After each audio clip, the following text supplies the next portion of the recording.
Ang init, umiikot ang ulo ko.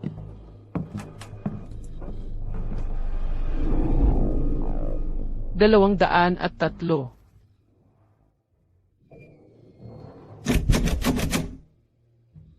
Talagang dito raw ang kwarto, sabi ng pinsan ko. Bakit hindi mabuksan?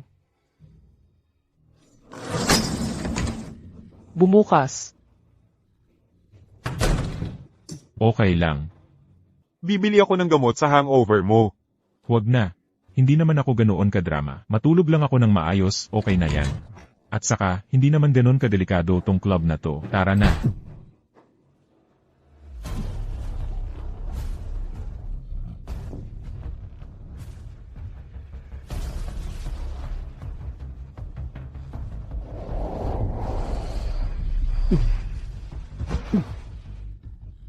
Tulungan mo ako.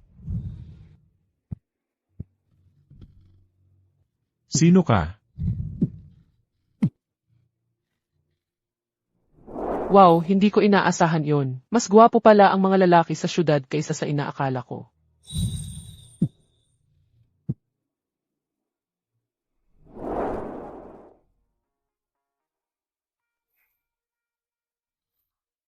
Ano ba to?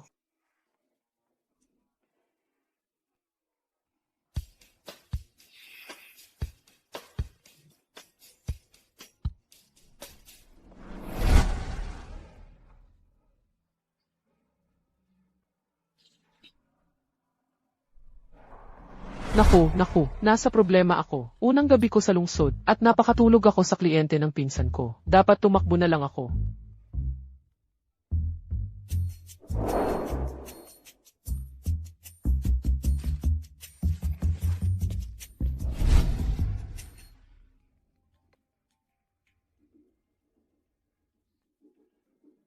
Hoy, President Lee. Buong gabi akong naghintay sa bagong babae, at kaninang umaga nakita ko siyang lumabas sa kwarto sa tabi. Niloloko niyo ba ako?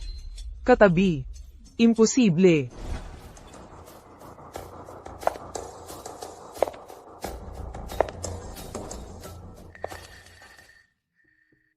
Yuyu, pumasa ka sa interview mo.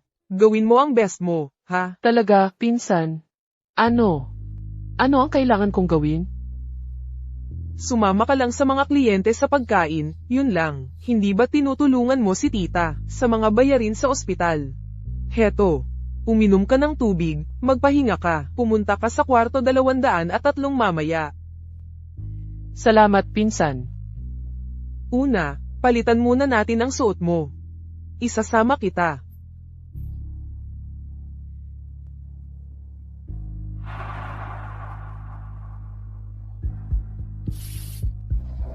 Hindi na ako babalik sa club mo. President Lee. Shen Yuyu. Pinsan, Saan ka pumunta kagabi? may sakit ako. Pinsan, hindi ata bagay sa akin. Ang trabahong ito, maghahanap na lang ako ng maayos na trabaho. Teka. Bakit gusot-gusot? Ang damit mo. Nasaan ang kwintas? Hiniram mo yun sa kin. Pinsan, pasensya na. Baka nawala ko. Nawala. Huwag kang magalit. May interview na ako sa bagong kumpanya. Kapag kumita na ako, babayaran kita agad.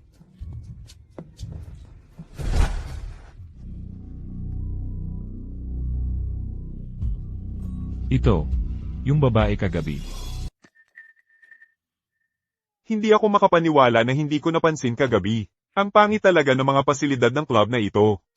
Kahit ang pinto ay sira.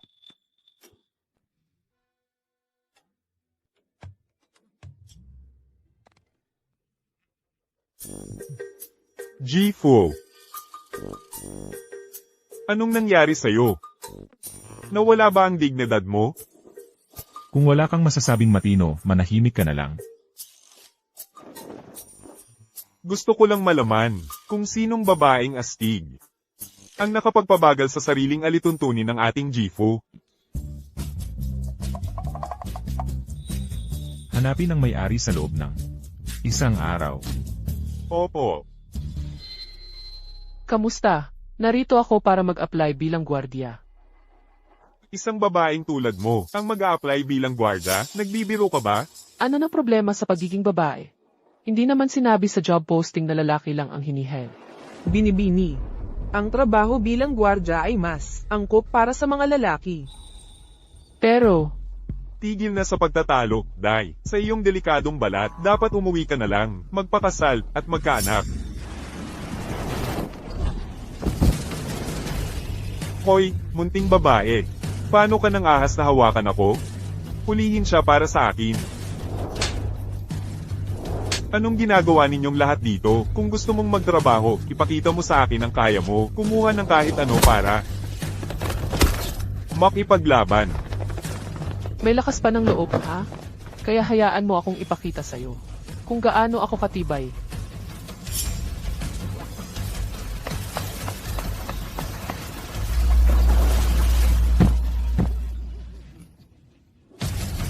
Tigil. Siya, yon. Jifu. Insistent po itong dalagitan na mag-apply bilang security guard. Kaya, Ikaw, Ako. pwede bang ilapag mo muna ang mga dala mo?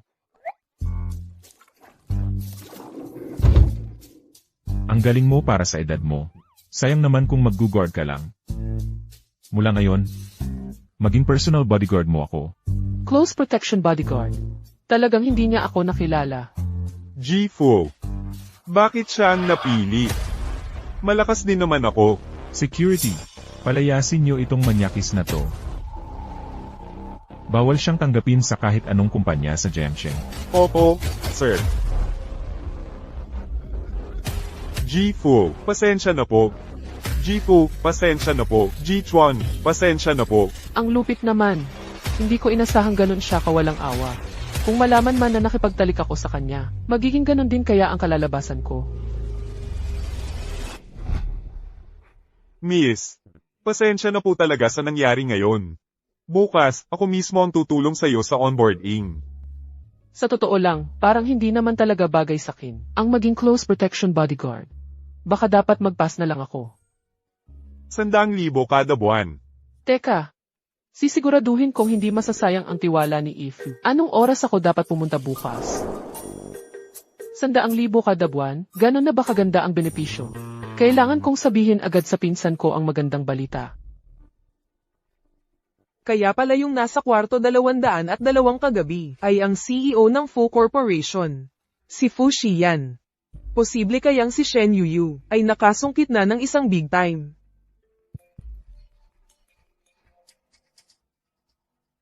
Pinsan, may bagong trabaho na ako. Mag-dinner tayo mamayang gabi. Ikaw. Jifu. Pasensya na sa abala. Hinahanap ko ang may-ari ng kwintas na ito. Hindi ba ito yung kwintas na nawala ni Shen Yuyu kagabi? Nakipagtalik nga talaga siya kay Fu Xian. At hindi pa rin alam ni Fu Xian na siya yun. Miss, Ang kwintas na ito. Akin yan. Naiwan ko. Sa kwarto ni Mr. Fu kagabi. ikaw. Ang lakas mo talaga. Tuwing umiinom ako. Sobrang lakas ko talaga. Ganito lang talaga ako. Mr. Fu. Tungkol sa kagabi, pareho naman tayong pumayag. Binibigyan kita ng 2 pagpipilian. Una, babayaran kita ng 10 milyon. Pangalawa, lumipat ka sa Fu Residence. Sa hinaharap, bibigyan kita ng opisyal na katayuan. 10 milyon. Ikaw si Fu Xian. Akala mo ba pulubi ako? Pipiliin ko ang pangalawang opsyon. Assistant Han, ikaw na ang bahala ngayon.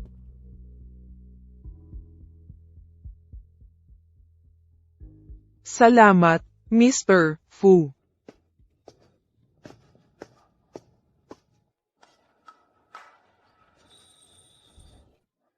Sa sasakyan pa lang, alam mong si boss yun. Nagtagumpay na talaga si Xiao Qiao. Hoy! Ang dami kong tawag sa'yo. Bakit hindi mo sinagot? Shen Yuyu, aalis na ako dito. Lilipat ako sa bahay ng boyfriend kong sobrang yaman. Hindi ko na kayang tiisin. Ang sira-sirang apartment na to. May boyfriend ka na ngayon? Eddie, dalhin mo siya rito. Ilibre ko kayong dalawa. May bagong trabaho lang ako. Sa fuse mismo. Sino nagsabing, sakto lang? Mula ngayon, magkahiwalay na tayo ng landas. Hindi tayo pareho ng klase ng tao. Huwag kang lumapit sa akin. Hoy! Lahat naman tayo, naghahanap lang ng paraan para mabuhay. Yung isa, ang yabang-yabang na. Yung isa naman, sawi sa buhay. Siguro, iba-iba talaga ang kapalaran ng bawat isa. Hoy!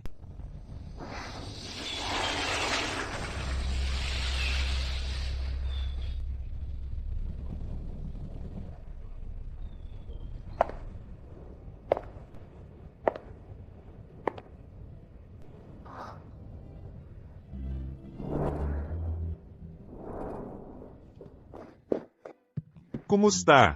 Ako si Butler Leo, ang house manager sa tahanan ng mga Fu. Maligayang pagdating sa inyong bagong tahanan, ma'am. Ma'am, Tama po. Alam niyo po, sa lahat ng mga taong ito, si G4 ay hindi pa kailanman nag-uwi ng kahit sino sa bahay. Talagang kayo na ang magiging future lady ng Fu House. Tuloy po kayo.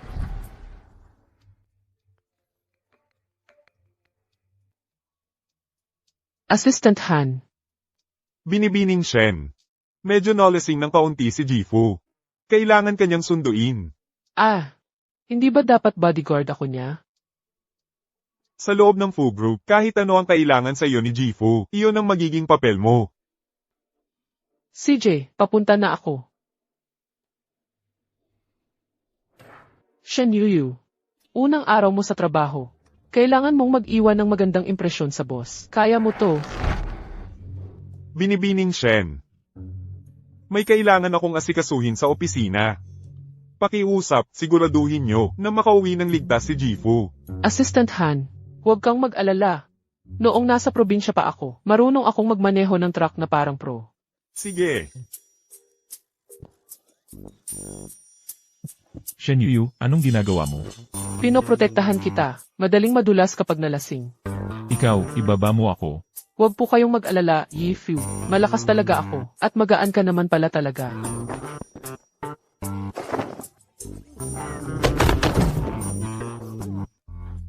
Pasensya na po, Yifu. Okay lang ba yon? Okay naman. Ang galing mo na talaga dyan.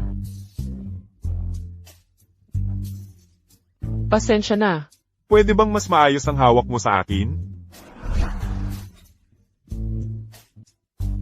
Shen Yu, sinadya mo yon, di ba? Pasensya na.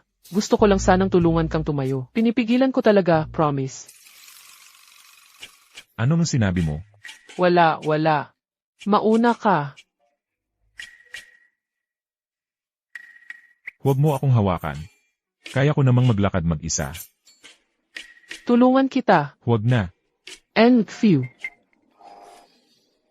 Mukhang nahirapan si Mr. Fu sa kanya.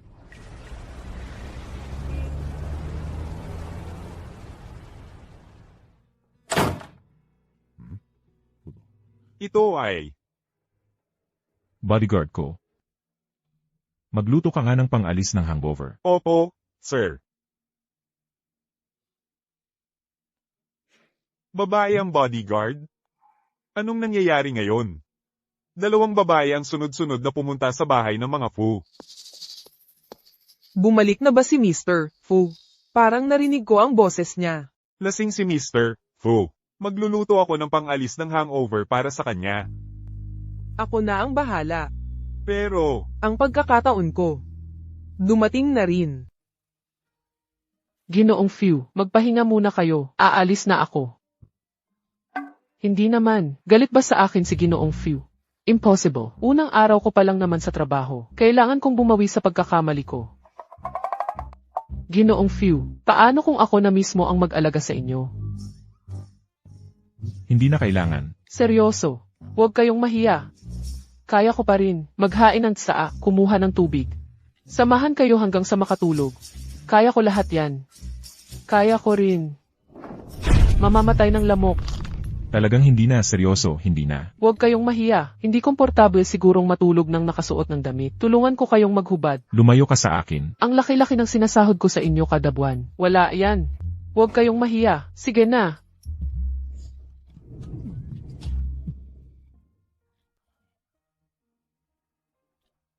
Pasensya na, Ginoong Few. Bakit ako nagkamali ulit?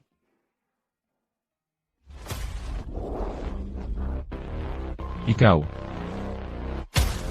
Bakit parang pamilyar sa akin, ang amoy mo? Naku, nakilala ba niya ako? Ginoong Fu, nagdala ako ng pangalis ng hangover. Kukunin ko na. Ma'am, nandito na po ako. Ang sabaw para sa hangover ni Mr. Fu. Heto po. Kanina, akala ko may narinig akong boses ng babae. Dahil po nag-aalala si Mrs. po kay Mr. Fu. Dapat po kayong magmadali. Shen Yuyu. Paano naging siya? Ma'am, walang pinapapasok sa kwarto ni Mr. Fu nang walang pahintulot niya. Pero sigurado ako, may nakita akong tao sa loob. Bodyguard po niya yon. Nag-iisip ka lang ng masyado. Ang trabahong nakuha ni Shen Yuyu, bodyguard ni Fu Xian. Bakit? Bakit mo ako kinakalaban? May asawa na si A. Few. Ibig sabihin, makikipagtalik ako sa isang may asawa. Hindi pwede. Mukhang kailangan kong lumayo sa kanya mula ngayon. Anong tinitingnan mo? Dalian mo at dalhin mo rito. And Few. Magpahinga po kayo. Aalis na po ako.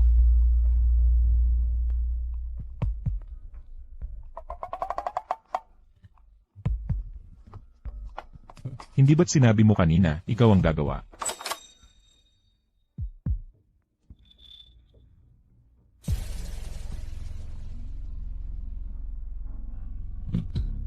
Anong ginagawa mo? Hindi ba sinabi sa'yo ni Butler Liu? Bawal kang pumasok sa kwarto ko. Babae mo ako. Siyempre dapat ako ang manatili at mag-alaga sa iyo.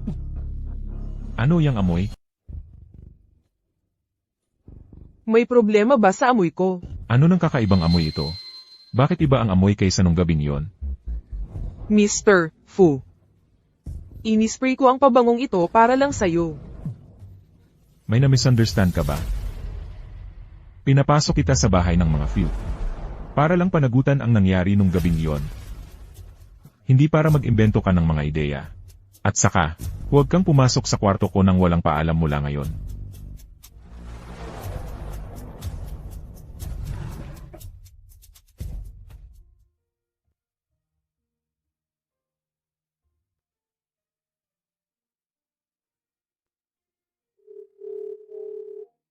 Pumunta ka sa opisina ng maaga bukas ng umaga. May ipapagawa ako sa'yo. Bakit ko gagawin yun? Halata namang ako ang babae ni Fu Xian. Pero hindi ako pinapaboran tulad ni Shen Yuyu, yang sweetheart na yan, ni hindi nga ako makapasok sa kwarto niya. Madam, Bantayan mo si Shen Yuyu, yang sweetheart na yan. At i-report mo sa akin anumang oras. Buwisit ang syudad na to, ang traffic raid. Sandali lang.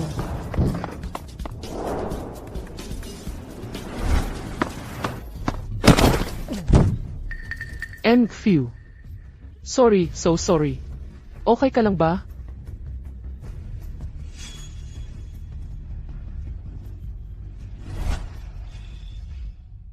Itong necklace. Bakit na sa'yo? Alam mo ba ito? Hindi ko alam. Ang kwintas na ito. Teka, ito ba yung galing sa gabing iyon? Bakit ka ganyan kabahala? Ang ekspresyon mo kasi sobrang seryoso. Kaya natatakot ako. Ako? Seryoso? Tingnan mo nga ang sarili mo. Buong araw kang nakasimangot. Subukan mo namang umiti. Shen Yuyu. Presidente Few. Iwasan mo ako. May asawa ka na, di ba? Bakit ang tagal ng elevator na to? Ginoong Few. Babalik na ako sa aking desk para maghintay ng utos. Excuse me. Bihira ito ngayon eh. May kasama pala sa pribadong elevator ni Presidente Po. Bakit ang putla-putla mo, sir? Sa tingin mo ba mukha akong galit? Hindi ba ganyan ka naman palagi? Ang ibig kong sabihin, mukha kang laging may awtoridad at kapangyarihan. Kung di mo alam ang sasabihin, manahimik ka na lang. Kung magpapatuloy ka sa pagsasalita, ililipat kita sa Africa.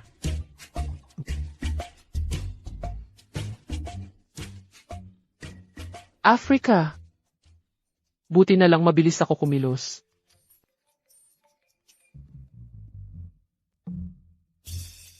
Kuya Xizu.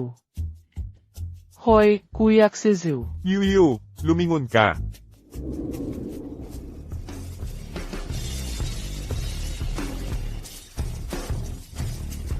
G-Fu. Nalaman ko na yung ipinaimbestiga mo kagabi. Nagkataon, galing itong kwintas sa isang jewelry brand ng full group natin. Tungkol naman sa bumili. Xizu, Hindi ka ba masaya na makita ko? hindi ba't nag-aaral ka sa abroad? Kailan ka pa dumating? Kaka-rating ko lang. Narinig kong nagtatrabaho ka sa full group. Dumaan lang ako para kamustahin ka. G-Fu. Sige, ituloy mo.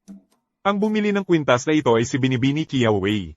Ito yung customer info na nakuha sa jewelry store. Gusto mo bang tiyakin?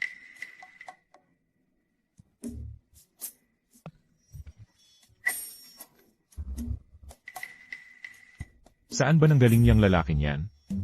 Nakakatawa siya. Di ba yan yung matagal ng kaibigan ni Binibini Shen mula sa kanila? Yung galing abroad, si Jigo? Kilala mo siya. Nagkasalubong lang kami kanina sa baba. Sabi niya hinahanap niya si Binibini Shen. Sa totoo lang, medyo kahanga-hanga siya. Ano nang kahanga-hanga sa kanya?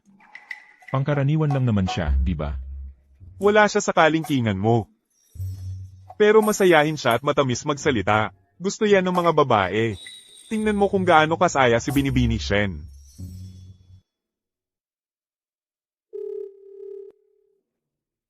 Kalihim Liu. Dagdagan mo ng isa pang tao ang team ng inspeksyon para sa proyekto sa Africa. Dagdagan ng isang tao. G-Fu, pasensya na po, kasalanan ko. G-Fu, Xizu, bihira ka lang dumalaw. Ilibre kita ng pagkain. sige. Shen Yuyu. Ano nang ginagawa mo sa oras ng trabaho? Sino ang nagsabing pwede kang tamad-tamaran sa trabaho? Sino ito? Yi Fiu. Boss ko siya. Yi Fiu. Ito si Gak Xizu. Magkasama kaming lumaki, magkababayan. Espesyal silang pumunta para bisitahin ako. Ah, ikaw pala ang bantog na si Fu Xian. Marami na akong narinig tungkol sa'yo. Baguhan lang ako sa Morningstar Inc. Sana sa hinaharap, makapagtulungan tayo ng full group. Pasensya na. Wala sa radar ko ang Morningstar sa ngayon. Yi Fiu. Bakit ang bastos mo? Ayos lang yan, Xizu. Magaling ka talaga. Tiyak makakakuha ka rin ng pagkakataon balang araw. Talaga? Tutulungan mo ba akong makapasok sa Few Group? Marami namang kumpanya sa Haishi. Hindi lang ang Few Group. Di ba, Xizu? Ikaw, Nga pala, Yi Fiu. Sa tanghalian, pwedeng makikain ako kasama si Xizu. CJ, E di ako. mga personal na gawain sa oras ng trabaho. 250,000 bawas bawat oras yan. 200. 250,000. Grabe naman yan. Hindi naman pala talaga matalas ang pag-iisip ni Jifu. Pwede mong pilitin ang mga tao na manatili sa opisina, pero hindi mo sila mapipilit na maging tapat. Pasensya na, Xizu. Baka nasayang lang ang pagpunta mo rito. Malapit lang opisina ko. Pwedeng maghapunan na lang tayo pagkatapos ng trabaho. Pero, naisip mo na bang magpalipat ng trabaho? Narinig ko, kilala si President Fo sa pagiging mahirap pakisamahan. Medyo bastos siya sa'yo kanina. Natatakot ako baka ikaw ang malugi. Hoy, ganito na lang. Magtrabaho ka na lang sa akin. Gagawin kitang assistant ko. 8,000 sa isang buwan. Mali ang pagkakaintindi mo sa kanya. Matigas lang ang itsura niya, pero mabait naman ang loob. Kasi naman, sinasahuran niya ako ng 100,000 kada buwan. 100,000? Bakit siya napaka-bait sa'yo? May gusto ba siya sa'yo o ano? Anong pinagsasabi mo? Malaking tao siya, may asawa na siya, sobrang yaman lang niya. Ganun lang. Sige na nga. Kaya, congrats sa pagkuha ng trabaho ngayon. Mag-dinner tayo mamayang gabi. Ako ang bahala. Isama mo si Pinsan. Ang tagal na nating hindi nagkita.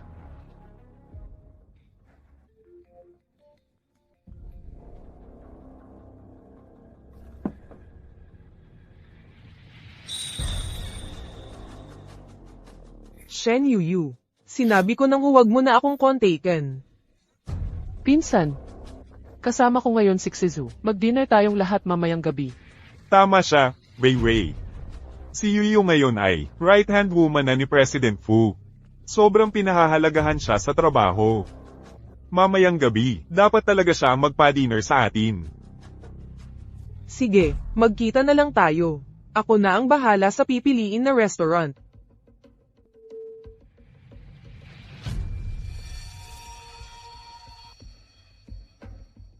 Shen Yuyu, gusto kong malaman mo, hindi mo ako kailanman makakapantay para makipag-agawan kay Fuxian. Ang napili ng pinsan ko na lugar ay napaka-fancy. May reservation po ba kayong dalawa? Meron. Ako ang nag-imbita sa kanila.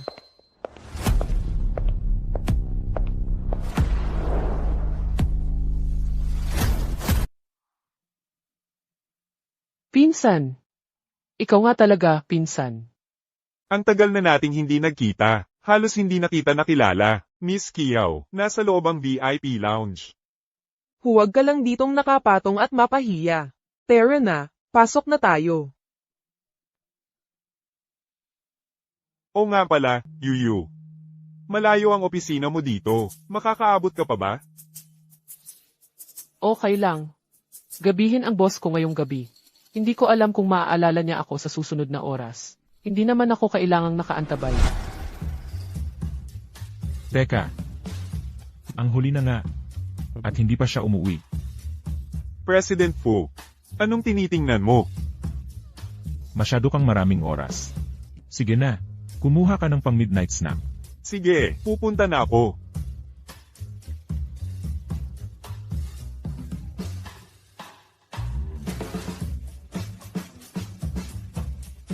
Alam ko kasi ang iniisip mo.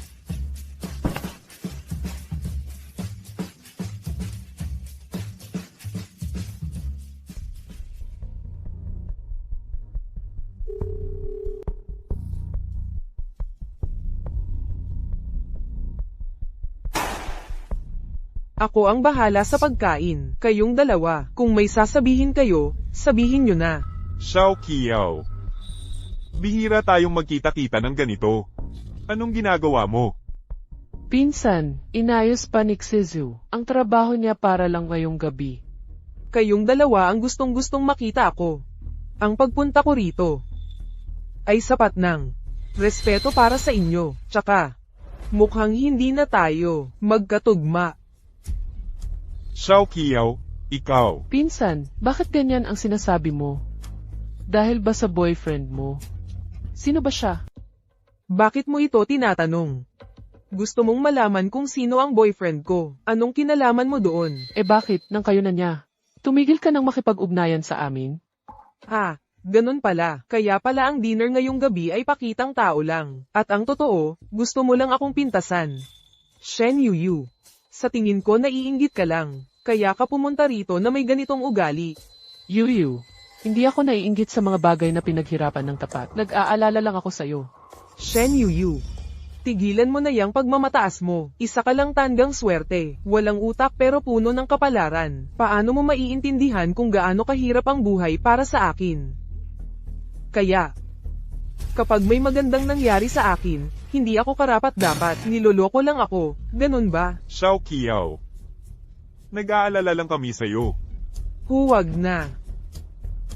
Mula ngayon, maghiwalay na tayo ng landas. Hindi tayo pareho ng mundo. Huwag mo na akong kontaken. Kung hindi na ako magiging mabait. Yu. Yu. Kumikislap ang phone mo buong gabing ito.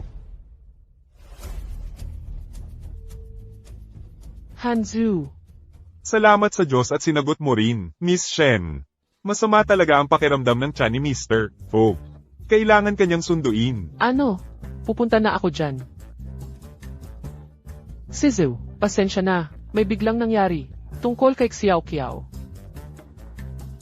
Okay lang ako. Huwag kang mag-alala. Sige na. Aalamin ko kung ano ang nangyayari kay Xiao Qiao kapag may pagkakataon ako.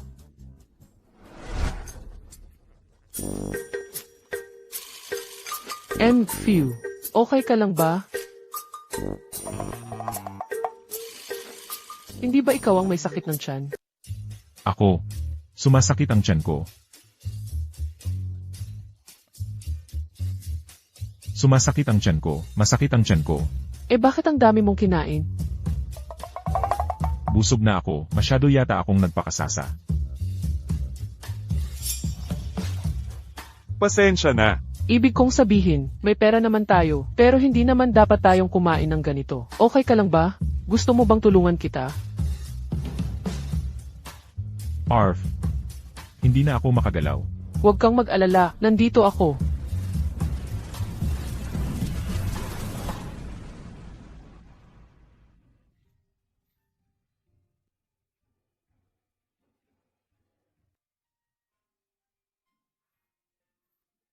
Kaya pala ako. Mukhang.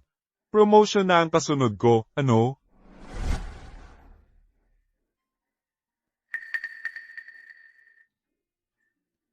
President Few, bibili ako ng gamot para sa'yo. Pamilyar na pamilyar ang amoy na ito.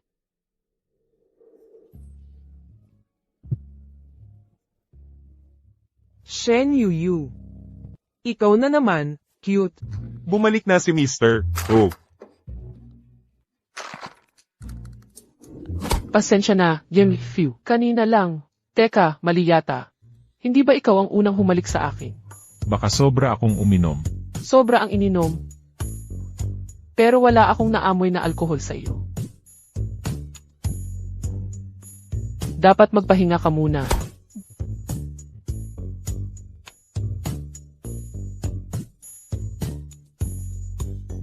Sobra ang ininom. Naamoy ko ba talaga ang alkohol o hindi? Lahat ng lakas mo ay nakatuon sa akin. Baka sobra lang akong kinabahan. Mas mabuting umalis na ako dito bago pa lumabo ang sitwasyon.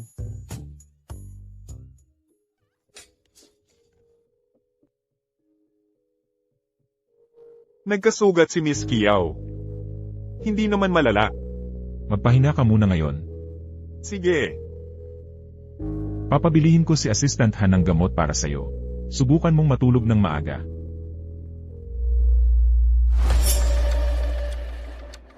Mr. Fu. Nakita ko lang may umalis sa lugar mo. Nagpanik ako sandali at Sino ang pumupunta sa bahay ko? Ano ang kinalaman mo doon? Huwag kang lalampas sa linya.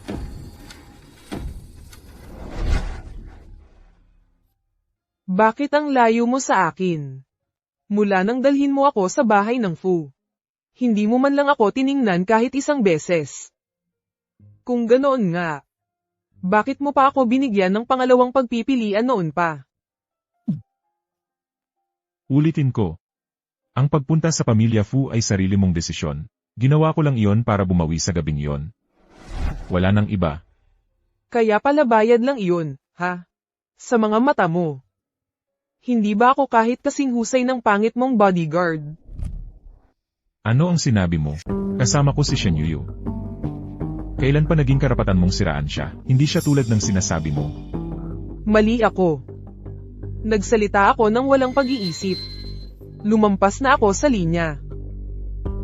Kung hindi ka na makapagstay sa bahay ng Fu, bukas pa rin ang opsyon na meron ka dati. Pwede kang umalis kahit kailan mo gusto. Kaya ko to.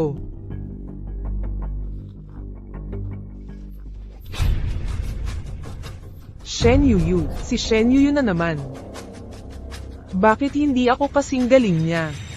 Pagbabayaran mo to.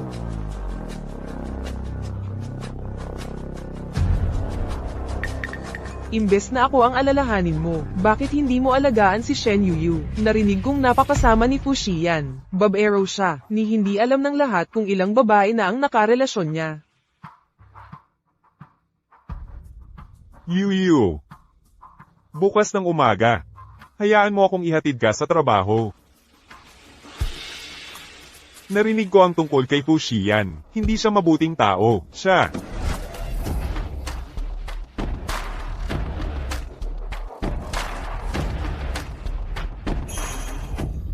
President Fu. Fu. Ang aming Yuyu. Hindi madali para sa kanya ang manggaling sa maliit na bayan at pumunta rito. Pakiusap, maging mabait po kayo at hayaan na siyang umalis. Ang inyong Yuyu, Fu. Nagbibiro lang po siya. Shen Yuyu. Ano ba ang nagawa ko sa'yo? Para maging ganito, ang galit sa akin ni Yu. Naku, naaalala pa niya ang nangyari kagabi. Bumalik na si Fu. Talagang hindi na natin dapat siyang magalit muli. Fu, nagbibiro lang po talaga siya. Pakiusap, huwag niyo pong pansinin.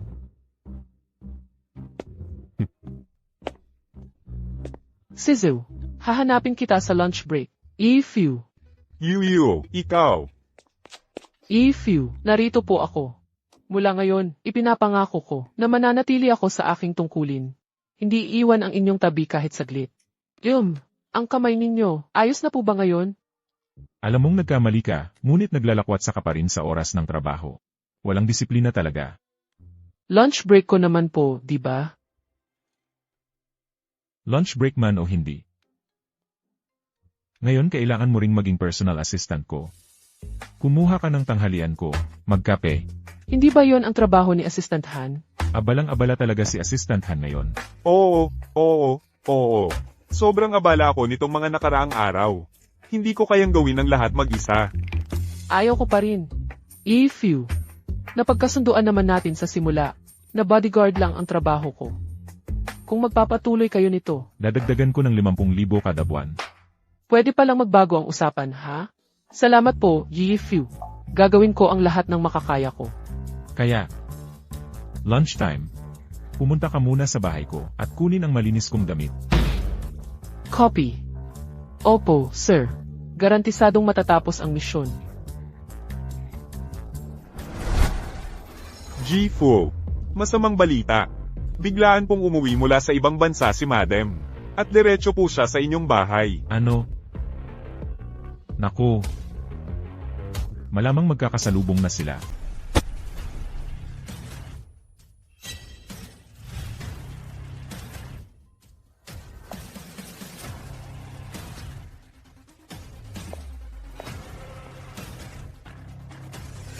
Nasa harap na ng pinto tayo. Uwi na lang kayong lahat.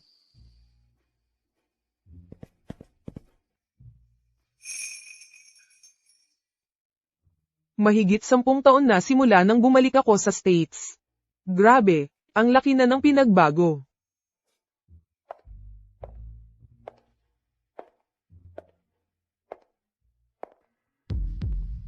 Hello, Mrs. Fu.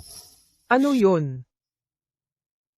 May magandang babae na naghahanap kay Mr. Fu. Ayaw niyang sabihin kung sino siya, pero mukhang importante siyang tao. Importante, bukod sa akin, ang asawa, ang iba desperadang babae lang. Paalisin mo. Pero, Hindi mo ba alam, hindi kailanman pinapapasok ni Mr. Fu ang ibang babae sa bahay. Paalisin mo.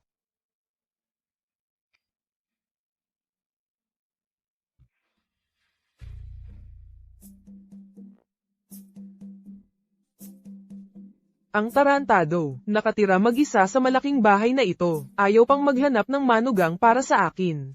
sabi ko na, wala sa bahay si Mr. Fu. Umalis ka na.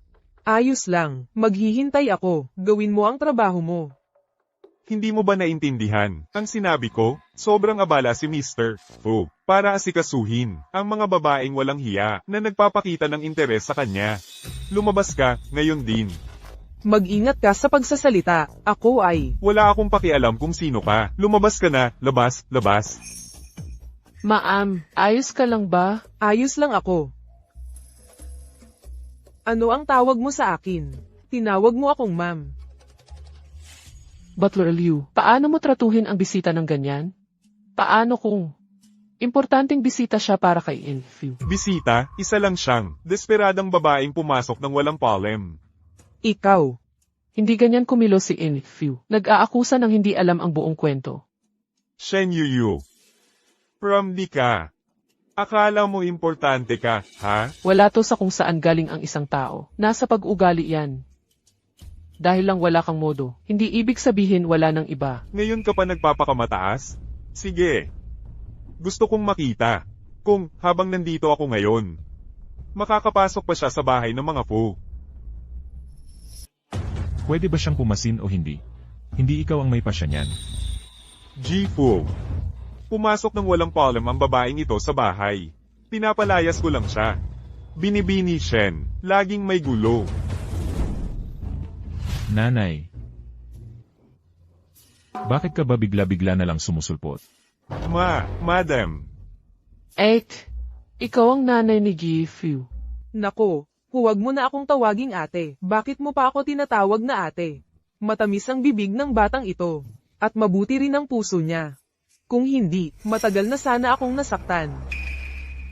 Sinubukan mo talagang manakit ng tao. Ji Fu, hindi po yun intensyon. Hindi intensyon, ha? Ang ibig sabihin ng hindi intensyon ay pwede kang magpakita bilang tagapangasiwa ng bahay at manakit ng tao. Ganito ba ang pagtrato ng pamilya Fu sa mga bisita? Ji Fu, ako po talaga ang nagkamali. Sa akin ka ba dapat humihingi ng tawad? Madam, pasensya na po, hindi ko po nakilala kung sino ang kaharap ko. At,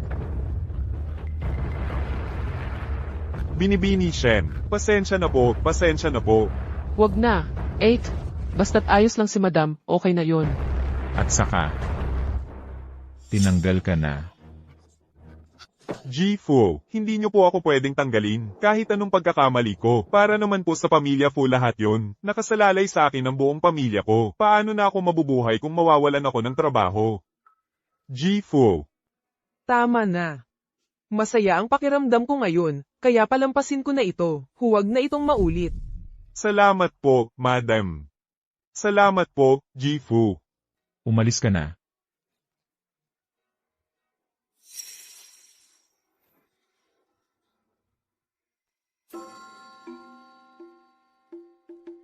Shen Yuyu, tungkol sa nangyari. Ngayong araw, utang na loob natin ito sa binibini. Ako ang bodyguard ni Fuzong. Bahagi lang ito ng trabaho ko. Bodyguard. Isang magandang babae tulad mo, nagtatrabaho bilang bodyguard. Sayang naman ang ganda mo, handsome. Sige na. Ito ay mula sa biyenan ko. Ito ang welcome gifts ko para sa iyo. Kunin mo. Hindi ko talaga ito matatanggap. Panatilihin mo na yan. Kung hindi ang nanay ko, hindi basta-basta makakalimutan yan. Salamat po, ma'am.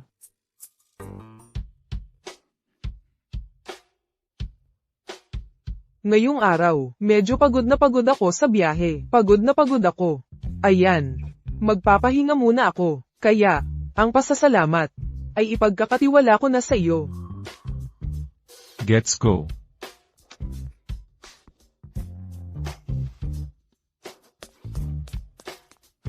Few, kukuha ako ng malinis na damit para sa iyo. Teka. Tungkol sa nangyari kay Maam. Salamat sa pagtulong mo ngayong araw. Mataas ang sweldo mo sa akin. Ang pagprotekta sa pamilya mo ay responsibilidad ko rin. Pasensya na. Ilang beses ko nang tinahi ang mga damit na ito, at kanina lang tumakbo ako papunta rito. Kaya medyo punit-punit na sila. Ayos lang, malakas ka naman talaga. Siguro ang mga damit mo ay hindi na kayang sumabay. Huwag kang mag-alala, bibili ako ng bagong damit ngayon din. Hindi ko, ihihiya ang kumpanya. Sandali. Sasama ako sa'yo. Bibili ka rin ng damit? Wala akong bibilhin. Isipin mo na lang ito bilang benepisyo mo mula sa kumpanya. Tara na.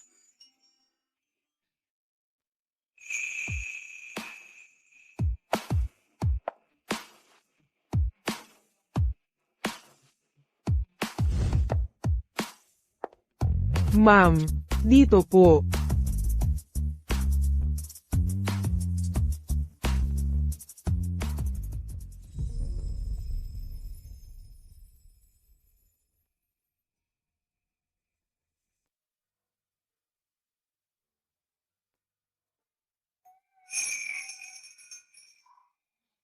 Ang gaganda talaga ng mga damit dito.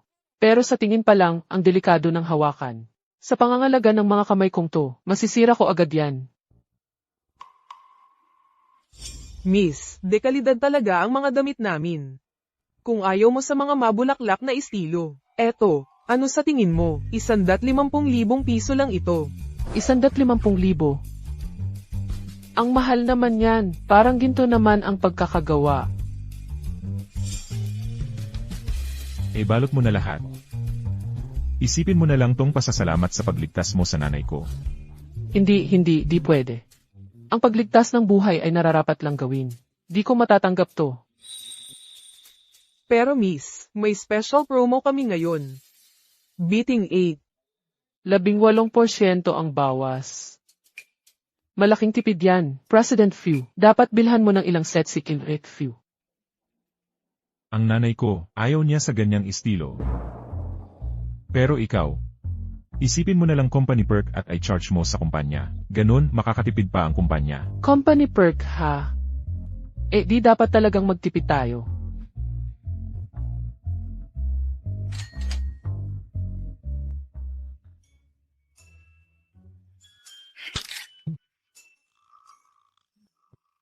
Pasensya na, nakalimutan ko na naman. Ayos lang. Mag-focus ka na lang sa trabaho mo mula ngayon. Kaya, Naisip ko, gusto kitang ipagkatiwala sa seguridad ng birthday party ni M. Refu. ako na ang bahala. Sinisiguro kong magagawa ko ito. Ang gaganda naman ng mga sapatos na iyan. Gusto mo ba? Di isama na natin sa balutan. Hindi, di na kailangan. Isa lang akong bodyguard mula sa probinsya. Di bagay sa kin ang ganyan. Tara na.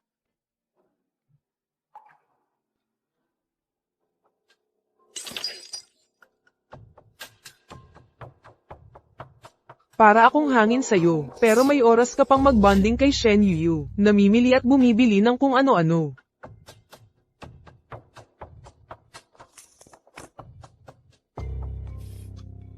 Butler Leo. Ayaw mo bang makita si Shen Yuyu, na mapalayas ng tuluyan sa Jiangcheng? Ma'am, pakiusap, huwag mo na akong pilitin na magpalayas ng mga tao ulit. Muntik na akong mawalan ng trabaho. Ako si Ginang. Fu ng pamilyang Fu, kalahati ng bahay na ito ay akin. Ano man ang mangyari dito, may boses ako. Lahat ito ay dahil kay Shen Yuyu, ang bait-bait at inosenteng iyon. Lagi siyang nanggugulo.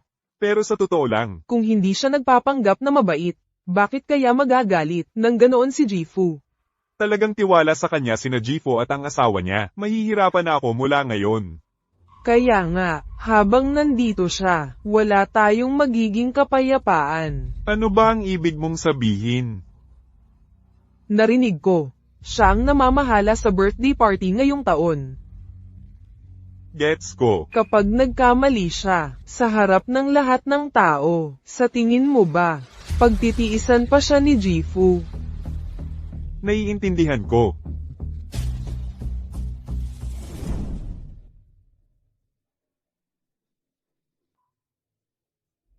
Binatang Ikin, tama ba? Tuloy po kayo. Wow, bihira to ah.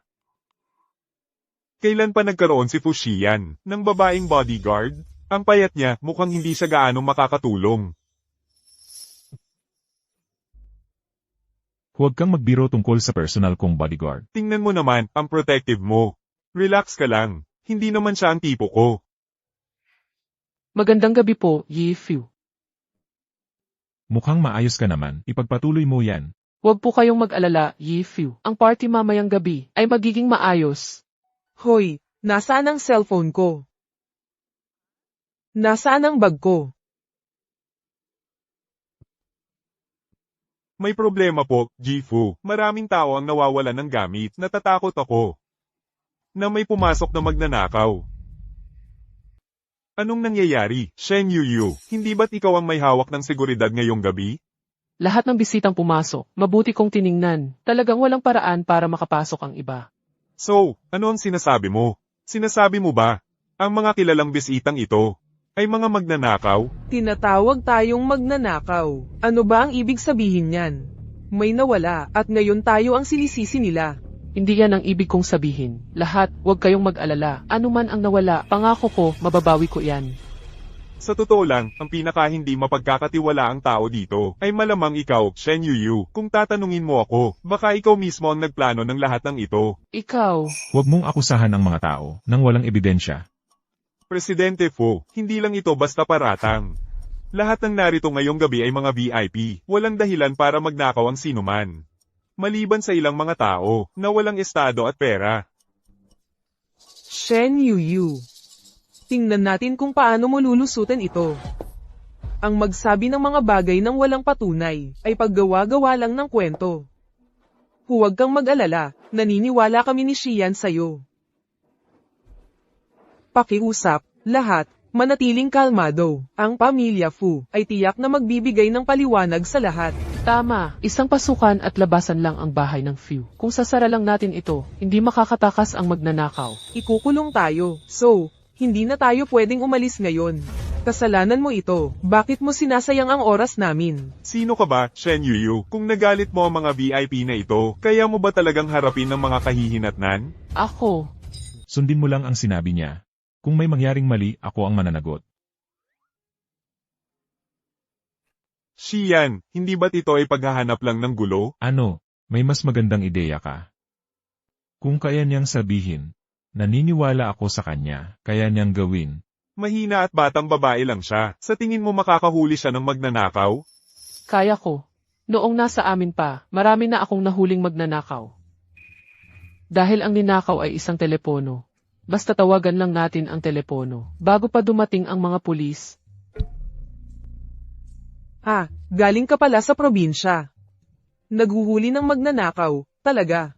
Sa tingin ko ikinahihiya mo lang ang sarili mo.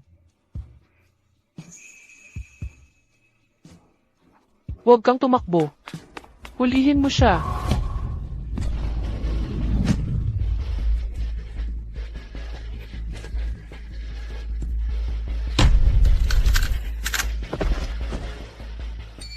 Hindi ba't ito ang gamit natin? Ayos ka lang ba? Ayos lang ako. Ang galing ng bodyguard na ito. Nako, si Papay ba itong babae na ito? Ako, ang ibig kong sabihin. Ang tunay na tanong ay tungkol sa kanya. Paano ba siya nakapasok? Shen Yuyu, sabi mo walang butas. Sa tingin ko ikaw ang nagpapasok sa kanya. Ikaw. President Fu, sabi ni President Zhang na ang kanyang pansamantalang driver ang nagnakaw ng imbitasyon at hindi pa rin nila siya makontak. Talagang siya nga.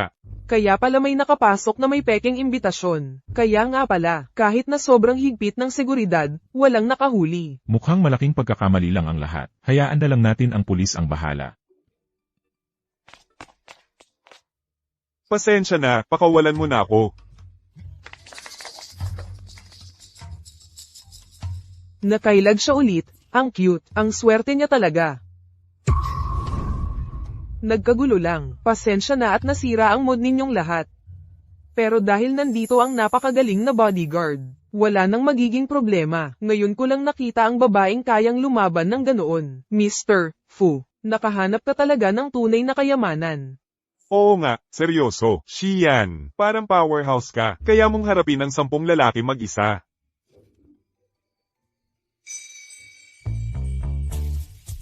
Hindi magiging maayos ang gabi kung wala ka. Bodyguard mo ako. Trabaho ko lang yan.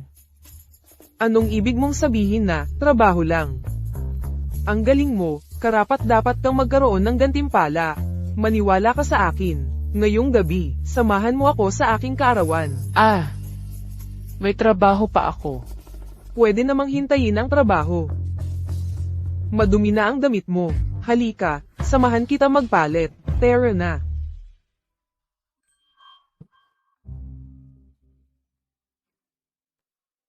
2 beses mo pa lang siya nakilala. Pero mas malapit na kayo kaysa sa pamilya.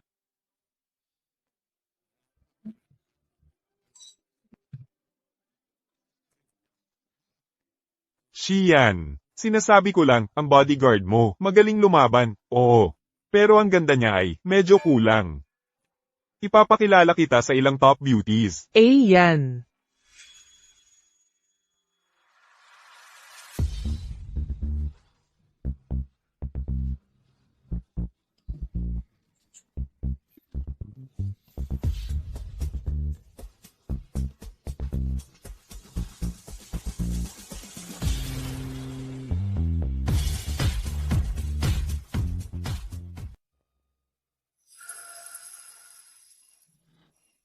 Yun ba yung babaeng bodyguard kanina? Ang ganda niya. Siguro hindi siya nag-e-effort mag-ayos. May magandang basehan siya para pagandahin. Talagang nakakagulat ang ganda. Talagang bulag siguro ako. Ang sapatos na ito, espesyal para sa iyo ang pinili ni Ayan. Hoy, ikaw, paslit, anong dinala mo ngayon? Sapatos para sa babae. Huwag mong sabihin na para kay Yuyu ito. Hindi. Mali ka. Masidong pinipilit para itago, hindi mo pwedeng itago at asahang hindi ko malalaman. Mukhang malamig si Ayan kadalasan, pero marunong siyang mag-alaga ng tao. Ako, dinampot ko lang ito nang nasa labas ako. Pangulong Few. Ito ang sapatos na sinabi kong gusto ko, di ba?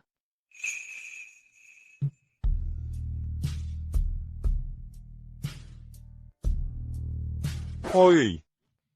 Anong tinitingnan mo? Maglalaway ka. Pasensya, Pangulong Few. Talagang hindi ko akalain na bagay sa akin ang sapatos na ito. Papalitan ko na ngayon. Maganda ang itsura. Ibig kong sabihin, kahit na ano, binili ko ito para sayo. Isuot mo ito kung paano mo gusto. Napakatigas ng ulo, parang patong na matigas ang tuka. Hoy, ganda. Pasensya, hindi kita napansin dati. Naisip mo na ba na makasama ako? Sayo, Oo, kailangan ko rin ng bodyguard. mukhang maganda. Kaya sabihin mo sa akin, magkano ang kaya mong ibayad sa kanya kada buwan? Kada buwan, 30,000. Kung gusto mong mangakit ng tao, dapat may konting sinseridad ka. Ang presyong inaalok mo ay hindi pa umabot sa 1/5 ng kinikita niya ngayon. Ano, ang isang bodyguard ay kumikita ng mahigit 100,000 kada buwan? Sige, ikaw na ang panalo. Mas malaki pa dyan. Hindi, mas malaki pa dyan. Simula ngayon, inapromote ko siya bilang Chief of Security ng aming Few Corporation. Dodoble ang kanyang sweldo. Ako, na-promote ako. Yuyu, May kumpiyansa ka ba? President Few, huwag kayong mag-alala. Sigurado akong hindi kita bibigyan. Yung cute na yun. Anong ginagawa mo? Tinulungan mo pa talaga yung cute na yun. Hindi ko akalain na mahuhuli ni Shen Yuyu ang magnanakaw. Ngayon, dapat iniisip mo, kung isusumbong tayo ng magnanakaw na yun. Huwag kang mag-alala, malayong kamag-anak ko siya. Kailangan pa niya ng tulong ko para makahanap ng trabaho at mabuhay sa lungsod. Hindi niya tayo isusumbong. Imposible. Hindi ko hahayaang si Shen Yuyu ay lalong lumapit kay Fuxian. HMM.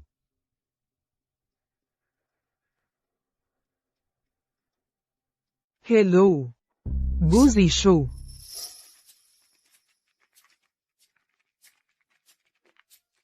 Salamat, President Few, sa pagkilala sa akin ngayong gabi. Magpapakadalubhasa ako, at hindi ko bibigyan ang kumpanya. Pasensya na. Halos hindi ako kumain ngayong araw. Medyo gutom ako. hindi sapat ang pagkain sa party. Paano kung ilibre kita? Yuyu.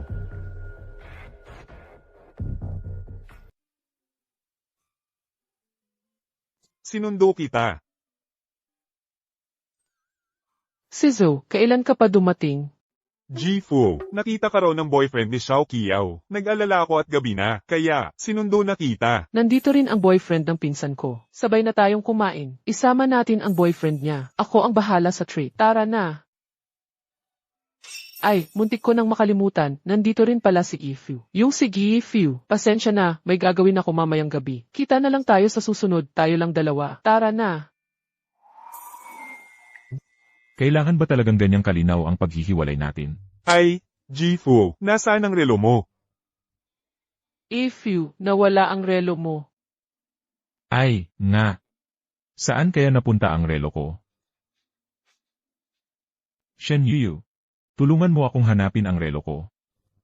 Kakakataas ko lang, hindi ako pwedeng magkamali. Pasensya na, Xizu. Sa susunod na lang siguro. Nga pala, Xizu. Hindi ako pinapansin ng pinsan ko nitong mga nakaraang araw. Ito ang utang ko sa kanya. Pwedeng ibigay mo sa kanya? Paalam.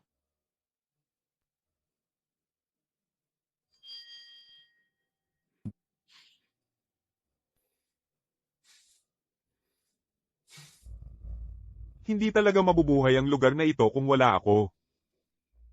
Hinanap ko na sa lahat ng lugar, hindi ko pa rin mahanap.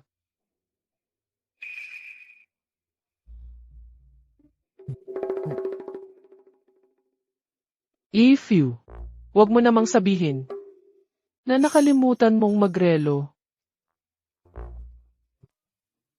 Ako. Sa tingin ko, nakaon ito. Bakit hindi ka pumunta sa itaas para tingnan? Hindi ko nakita si Gifu na umakyat sa itaas.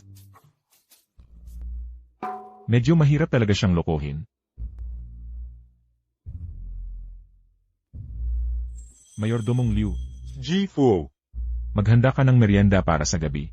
Siguraduhing maganda ang itsura, mabango at masarap ang lasa. opo. Ang laki ng lugar na ito. Paano natin hahanapin ang kahit ano rito? Xiao Qiao, espesipikong sinabi sa akin ni Yuyu na ibalik ang kwintas mo. Sinabi ko na sa iyo, ayaw ko na ng walang kwentang kwintas na iyon. Tumigil ka sa pagtawag at pag-abala sa akin. Talagang sayang lahat sa mayayaman. Paano titira ang isang tao sa napakaraming kwarto? Magsimula tayo mula sa gilid na ito. Isa-isa, ang ginagawa ninyong lahat ay abalahin ako. Pinsan, ikaw ba iyon, pinsan? Shen Yu. Pinsan, ikaw ba iyon? Bakit parang boses ng pinsan ko iyon? Bakit naman pupunta ang pinsan ko sa bahay ni Ifu?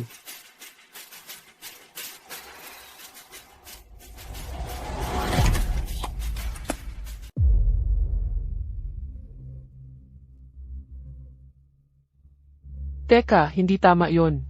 Sumpa ko, naririnig ko lang. Ang boses ng pinsan ko. Baka may masamang nangyari. Sino ka? Ako rin ang dapat magtanong niyan. Ako si Mrs. Fu, at ikaw, bakit ka biglang pumasok sa kwarto ko? Ma'am, pasensya na po. Narinig ko lang kasi ang boses mo at parang pamilyar na pamilyar. Medyo masama pakiramdam ko nitong mga nakaraang araw. Ano? Ganoon ba kasama ang boses ko? Ah, may sakit ka pala. Baka kaya parang ibang tao ang dating. Pasensya na, ma'am. Pero bakit nakatalikod ka? Sa akin buong panahon? Hindi ako nakapag-ayos. Malibang ayaw kong makita ako. Pasensya na, ma'am. Aalis na po ako. Teka. Dahil alam mong may asawa na si Xian. Kung may respeto ka sa sarili mo, tigilan mo na ang pagkahawak sa kanya. Kung alam mo ang ikabubuti mo, lumayo ka sa kanya. Lumayo ka ng lubusan. Huwag kang mag-alala, ma'am. Bodyguard lang po ako ni Afiu. Magkakalayo lang po kami.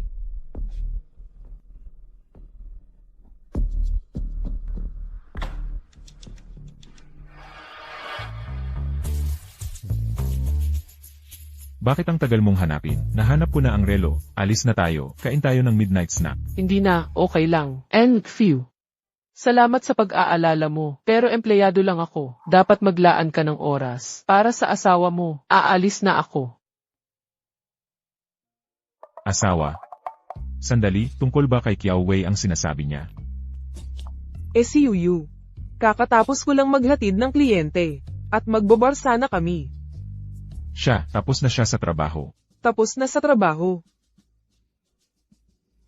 Sa totoo lang, sa tingin ko iniwasan ka niya. Hindi siya maglalakas loob. Personal bodyguard ko siya. Saan man siya utusan, doon siya dapat naroon. Seryoso, paano ako nagkaroon ng anak na tulad mo? Trabaho at buhay, paano mo ba? Ipagkukumpara yan, kung hindi mo malinaw na maipapaliwanag, patuloy lang siyang iiwas sa'yo, pag-isipan mong mabuti. Ipaliwanag mo ng malinaw.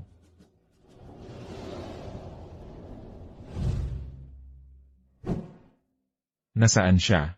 Maaga siyang pumasok kaninang umaga. Hinahanap mo ba siya? Ano, bawal ba akong hanapin siya? Personal bodyguard ko siya. Nitong mga nakaraang araw, hindi ko man lang siya mabistuhan. Sa totoo lang, mukhang gusto niyang matanggal sa trabaho. Matanggal sa trabaho? Pababayaan mo ba talaga siya? Ano ang sinabi mo? Sabi ko. Hindi mo ba siya kaka-promote lang? Siya na ang namamahala sa seguridad ng buong team ngayon. Siyempre, sobrang busy niya. Serena, umalis na tayo. Kaibigan ko si Xian, hindi siya magagalit. Young Master Qin, bitawan mo ako. Hindi ba't sinabi mong sobrang busy siya? Hindi mo masisisi si Binibining Shen dyan. Mukhang hindi mo alam. Sunod-sunod ang ligaw ni Qin sa kanya nitong mga nakaraang araw. Binili lang ako ng tatay ko ng bagong kotse, ang ganda. Tara, sumakay ka, iikot tayo. Binabalaan kita, bibitawan mo ako. Ayoko talagang saktan ka. Para sa isang magandang dilag, gagawin ko lahat yan ng buong puso. Aray, aray, aray. Xian, anong ginagawa mo? May iba na siyang kasama. Huwag mo na siyang istorbohin. Kailangan kitang kausapin.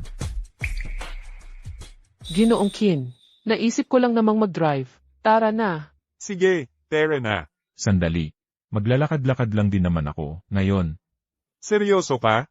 Hindi ka ba naman third wheel? Pwede mong gamitin ang kotse ko kahit kailan mo gusto. Sana lang ay maging matingkad ka. Matingkad at magbigay liwanag sa buong silid. Tara na, tara na. Ang sarap sumakay sa kotse ni Presidente Fu. Talagang the best. Yu, umupo kang maayos. Expert ang kuya mo sa pagmamaneho. Ngayon, ipaparanas ko sa iyo ang tunay na kilig. Kilig. Hindi ba't pagtingin lang sa mga tanawin yan? Masama ang pakiramdam ko ngayon. Kaya hindi ako makasabay sa mabilis na takbo. Tara na. Ah!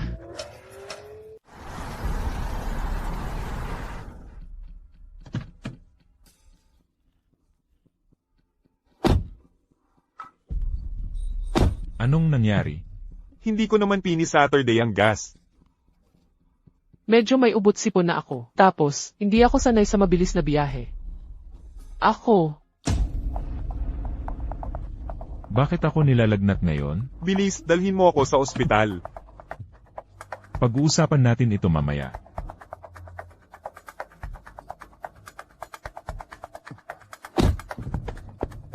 Bakit ka ganyang kinabahan? Hindi naman girlfriend mo. Xian, huminto ka. Hoy, Xian, hindi pa ako nakakasakay. Xian.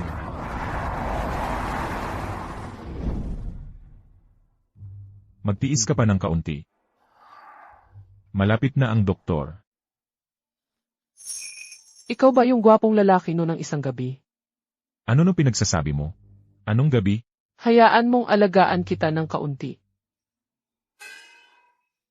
Naglalaro ka na dahil sa lagnat. Doktor.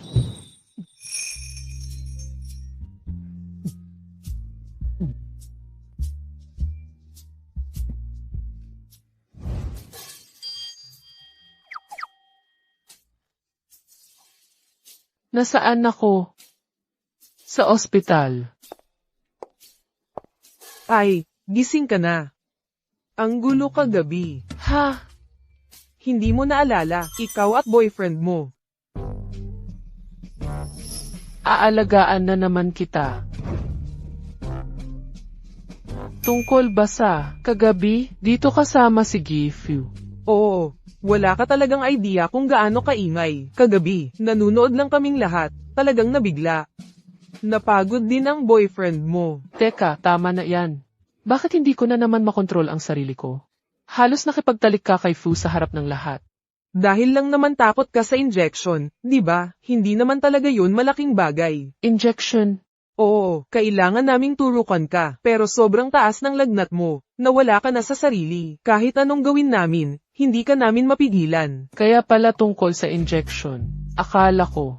Hindi pa ako nakakita ng babae na ganoon kalakas. Nandito na ang boyfriend mo. Kayo na lang mag-usap.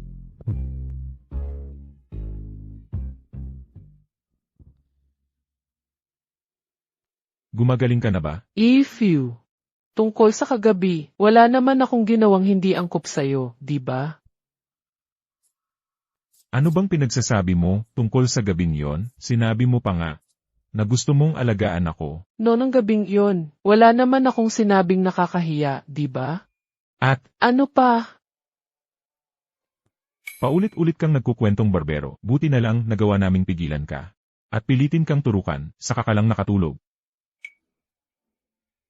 Kaya, kapag nagkakasakit ako, nagsisimula akong magsalita ng kung ano-ano. Pasensya na. Natakot talaga ako. Akala ko nahubdan na ako.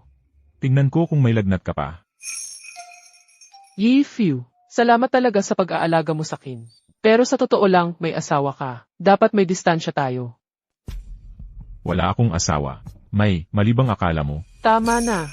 Palagi kitang inakalang, mabait at maalaga kang tao. Pero hindi mo man lang aminin ang sarili mong asawa. Shen Yuyu.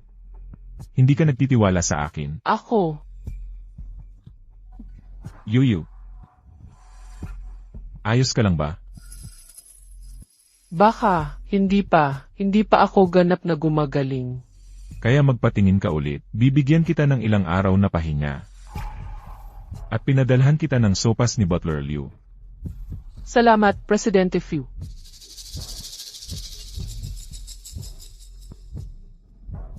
Ang kakaiba. Malusog naman ako sa karaniwan. Siguro dapat magpakonsulta ako ng masinsinan. Paumanhin, ano po ang sinabi ninyo? Buntis ako. Oo. Nakasulat dito, malinaw na malinaw. Paano kaya ito nangyari? Mukhang bata ka pa rin naman, kaya, plano mo bang ipagpatuloy ang pagbubuntis? Ako. Buntis bago ikasal. Kung malaman ito ni Mama, siguradong papatayin niya ako. Ganitong bagay. Ano na ang gagawin ko ngayon? Salamat, Doc.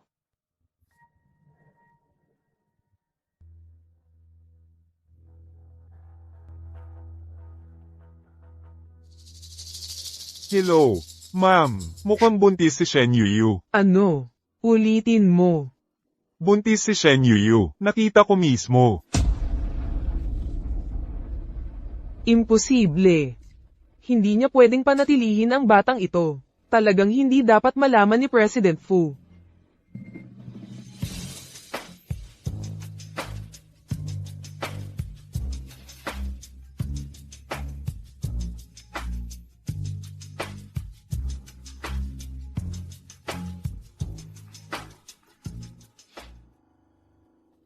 Hoy, pinsan. Hoy, Yuyu. Nakita ka ng kaibigan ko sa ospital. Ayos ka lang ba? Pinsan, pwede mo ba akong tulungan? Sige, magkita na lang tayo sa isang lugar at mag-usap.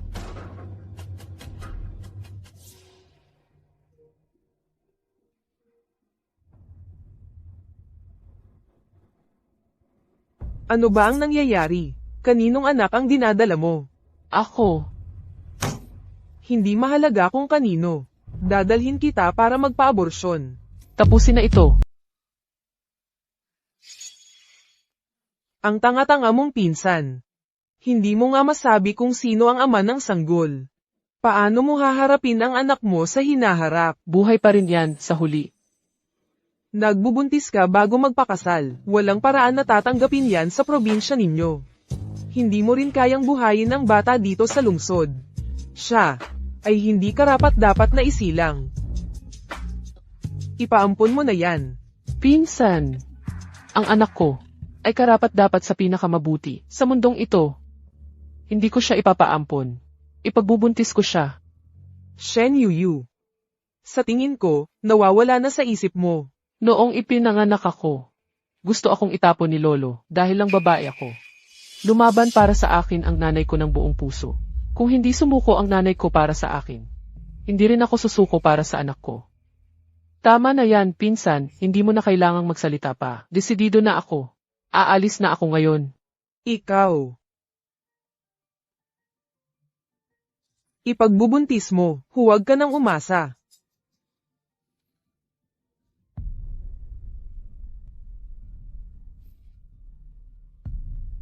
Hello, Tita Shen po ba ito? Kaya ko bang maging mabuting ina? Bakit ka nasa trabaho? President Fu. Mukhang hindi ka maganda ang pakiramdam. Hindi ba't sinabi kong magpahinga ka muna ng ilang araw? Okay na ako ngayon. Talaga? Tatawagan ko si Assistant Han para kumustahin ang doktor. Huwag. Ano nang kinakabahan ka? Ayoko lang makaabala kay Han. Okay lang talaga ako. Anong tinatago mo? Seryoso, ano ba ang nangyayari? Shen Yuyu, Nanay, anong ginagawa mo rito?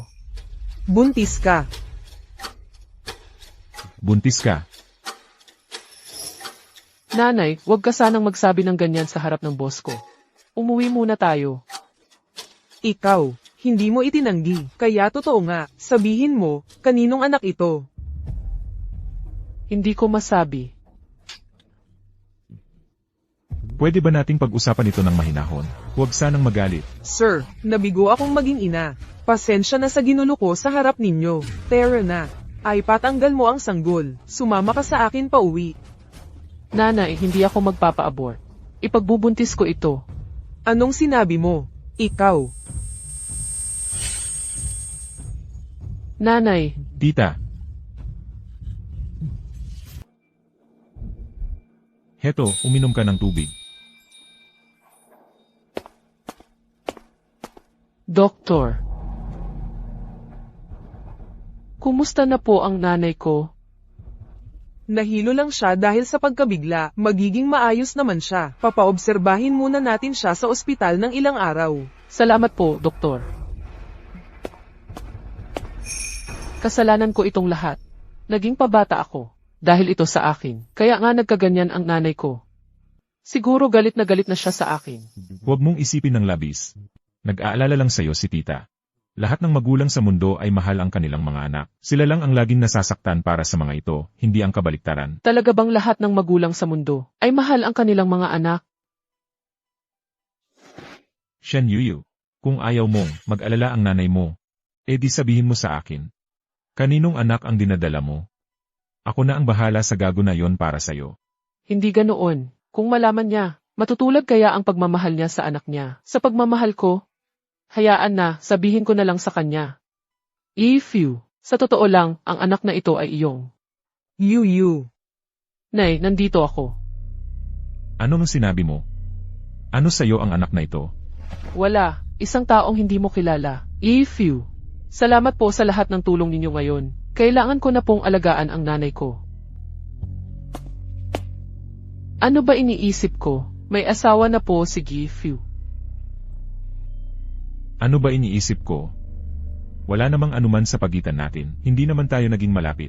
Paano kaya mangyayari yon? Malamang nababaliw na ako.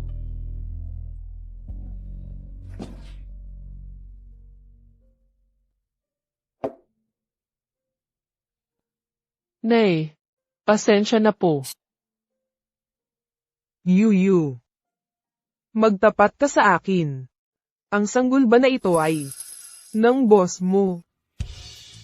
Nanay, bakit naman? Simula noong bata ka pa, hindi ka talaga marunong magsinungaling.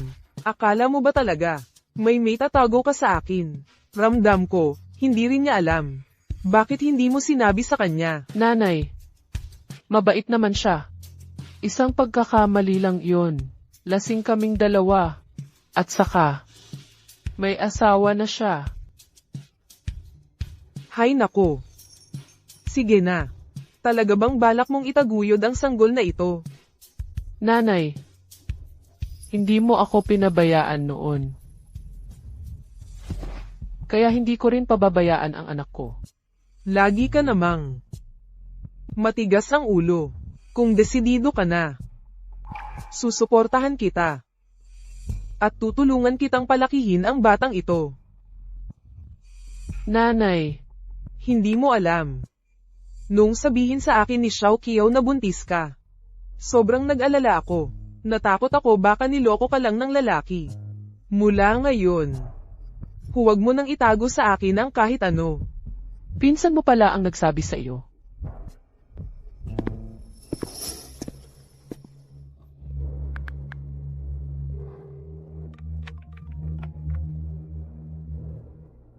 Pinsan, bakit mo sinabi sa nanay ko ang pagbubuntis ko? Siyempre para sa ikabubuti mo iyon. Pero dapat sana, kinausap mo muna ako. Ngayon, nasa ospital ang nanay ko dahil sa sobrang pagkabahala. Hindi ba't dahil lahat yan sa pagbubuntis mo? Ano, sinusuportahan din naman ako ni Tita Shen, di ba? Dapat ipalaglag mo na lang yang sanggol mo. Hindi ko ipapalaglag to. Ngayong sinusuportahan na ako ng nanay ko. Hindi na ako takot. Anong sinabi mo?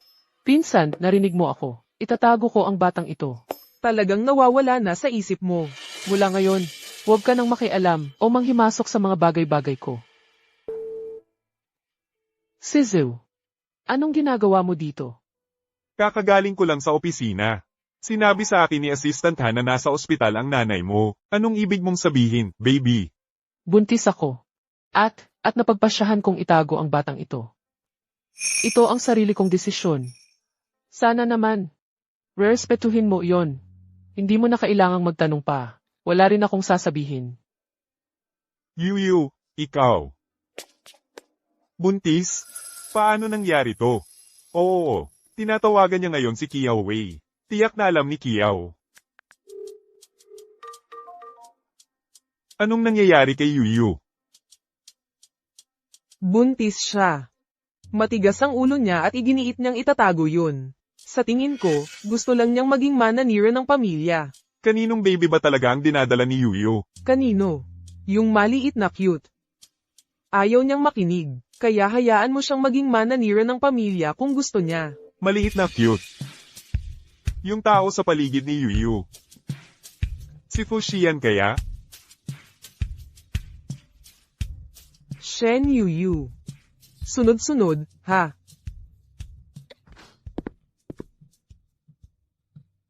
Anong drama naman ang ginagawa mo ngayon?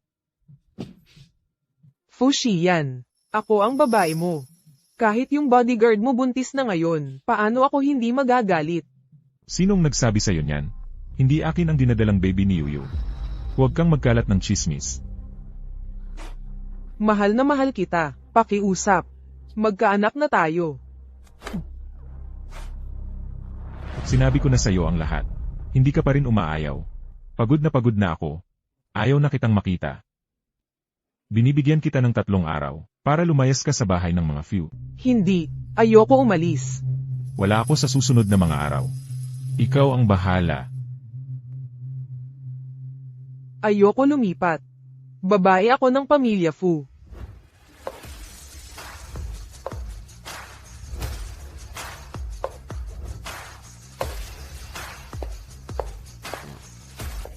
Miss Suo, malas ang timing. Kakalabas lang ni President Fu. Pasensya na sa biglaang pagbisita. Kakagaling ko lang sa abroad at hindi man lang nagpaalam. Pero dumiretso na ako para kay Xian. Xian.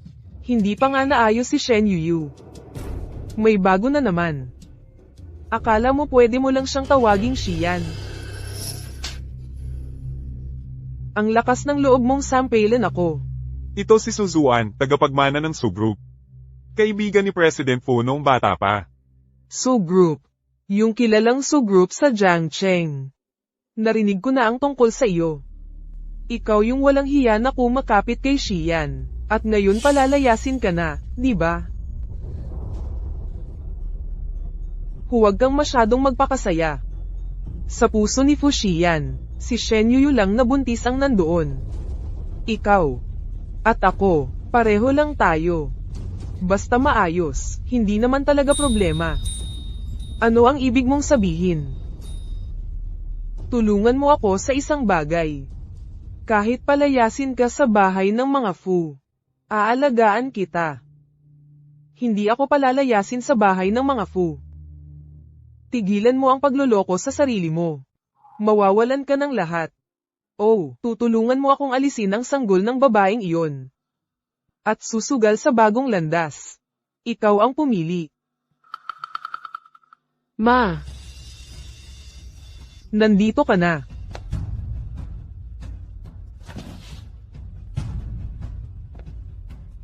sino ang nagpadala nito? Pinagluto ka ng pinsan mo ng sopas, at pinadala dito. Sinabihan niya kaming inumin natin ito. Pinsan na naman. Matigas ang labas, pero mabait naman sa loob. Huwag mo nang isipin. Halika na. Paraan niya yan ng pagpapakita na nagmamahal siya. Inumin mo habang mainit.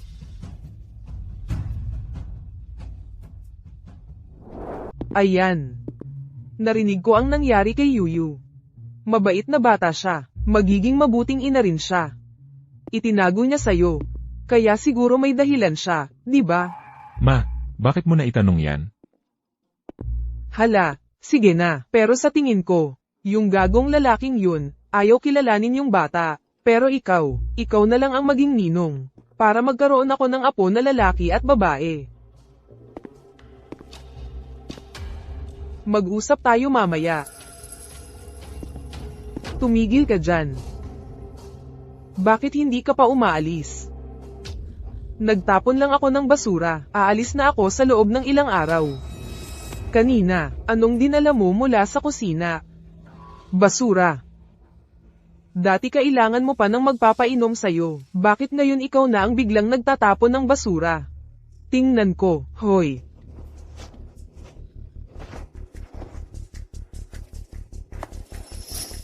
Pampatalsik ng bata. Ikaw. May nilagay ka ba sa sabaw na ipinadala mo? Nilason mo ba? Wala.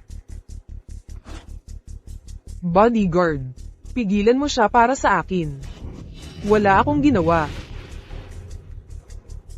Hoy, ayan. Kailangan mong sabihan si Yuyu na huwag inumin yung ipinadalang sabaw. May pampatalsik ng bata doon. Ano?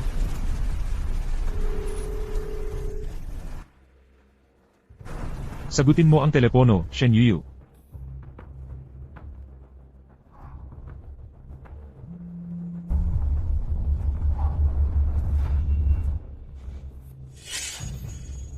Anong problema? Ayaw mo ba ng lasa? Hindi. Ang sariwa tignan ng sabaw. Medyo mainit lang. Kung mainit, palamigin mo muna. Inumin mo ng dahan-dahan. CJ,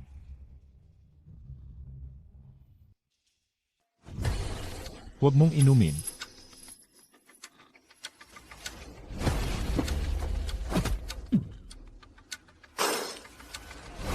Yi-Few, kamay mo. Anong nangyari? Bilisan mo, ipatawag mo ang doktor dito. Okay lang. Hindi na kailangan. Hindi mo ininom ang sabaw, di ba? Hindi. Kanina pa sana, tapos pumasok ka. Mabuti. Ano ng problema sa sabaw? Buntis na naman siya, kailangang alagaan ang pamilya. Huwag na nating takutin siya. Dumaan lang ako para bisitahin si tita. Nakita ko kayo sa pintuan. Sa tingin ko, hindi sariwa ang sabaw. Marami nang nagkasakit dahil sa sabaw kamakailan. Mag-ingat ka. Aalis na ako. Sandali lang. Teka muna. Ang sugat mo, kailangan mong lagyan ng gamot yan.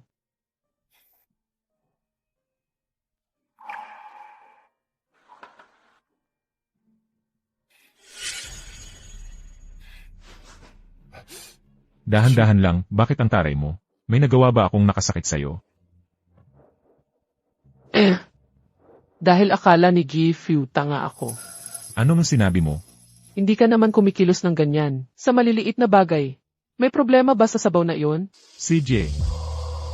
Aminado ako, nagsinungaling ako sa'yo. Yung sopas na yon ay galing sa isang taong malapit sa akin, dahil sa isang hindi pagkakaunawaan, napunta sa'yo. May hinalong gamot pang palaglag. Gamot pang palaglag? Dahil sa hindi pagkakaunawaan? Baka si Imrek Few. And Refu. Hindi siya. Kami lang niya, hindi lang kami nagkaintindihan. M. Few. Akala ko pa naman mabuti kang tao. Pero pagdating sa relasyon, ang totoo, napakagago mo. Ano? Noong nasa bahay pa ako ng mga Few, nakilala ko na si Imrek Few. Magkasama na kayo nakatira, ayaw mo pang aminin. Sige, Imrek Few. Kaysa magpaliwanag ka sa akin, baka dapat umuwi ka na lang at magpaliwanag sa asawa mo. Paalam. Yuyu, okay ka lang. Imrek Few. Ma, bakit ka nandito? Nag-aalala lang ako kay Yuyu. Hindi mo nainom yung sopas, di ba? Hindi, buti na lang dumating si Few ng tama ang oras. Napakabaliw talaga ni Kiao Wei na yun. Naglakas loob pa siyang lagyan ng droga ang sopas ni Yuyu. Kiao Wei. Si Kiao Wei ay yung Inrea na palagi mong binabanggit. Imrek Few. Paano nangyari na kapangalan niya ang pinsan ko? Kaya, President Few, paano kayo nagkakilala ng asawa mo? Ulitin ko, hindi ko siya asawa. Nung gabing yon, lahat kami ay lasing na lasing sa club. Kaya, ayun. Nangako akong babayaran ko siya. At pananagutan ko ang nagawa ko. Siya ang pumiling manatili sa pamilya Few. Lasing sa club, hindi ba? Yan din ang nangyari sa amin ni President Few nung gabing iyon. Paano nangyari? Yuyu, ang yan namin, hindi talaga siya ganoong klaseng lalaki. Hindi niya kailanman binigyan ng pangako si Kiao Wei tungkol sa relasyon ng lalaki at babae. Gets ko na. Kahit na ano pa, salamat. President Few, sa nangyari ngayon. Baka natakot siya ngayon. Mas mabuting hintayin ang tamang pagkakataon para maipaliwanag ang lahat ng maayos. Ikaw at si tita ay dapat nang magpahinga. Kailangan talaga nating turuan ng leksyon yang Kiao Wei na yan.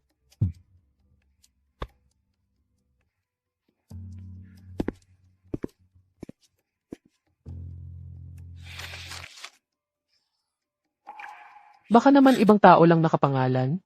Baka dapat kong tanungin ang pinsan ko tungkol dito.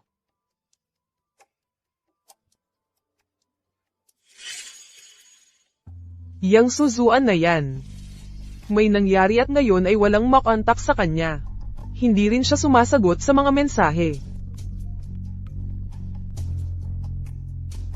Shen Yuyu, ilang beses mo ba akong tatawagan bago ka masiyahan? Hindi ba nakakainis ka na? Pinsan, huwag mo munang ibaba. May itatanong ako sa'yo. Kiao Wei, kailangan mong magbigay ng paliwanag sa nangyari ngayon. Boses ni President Few.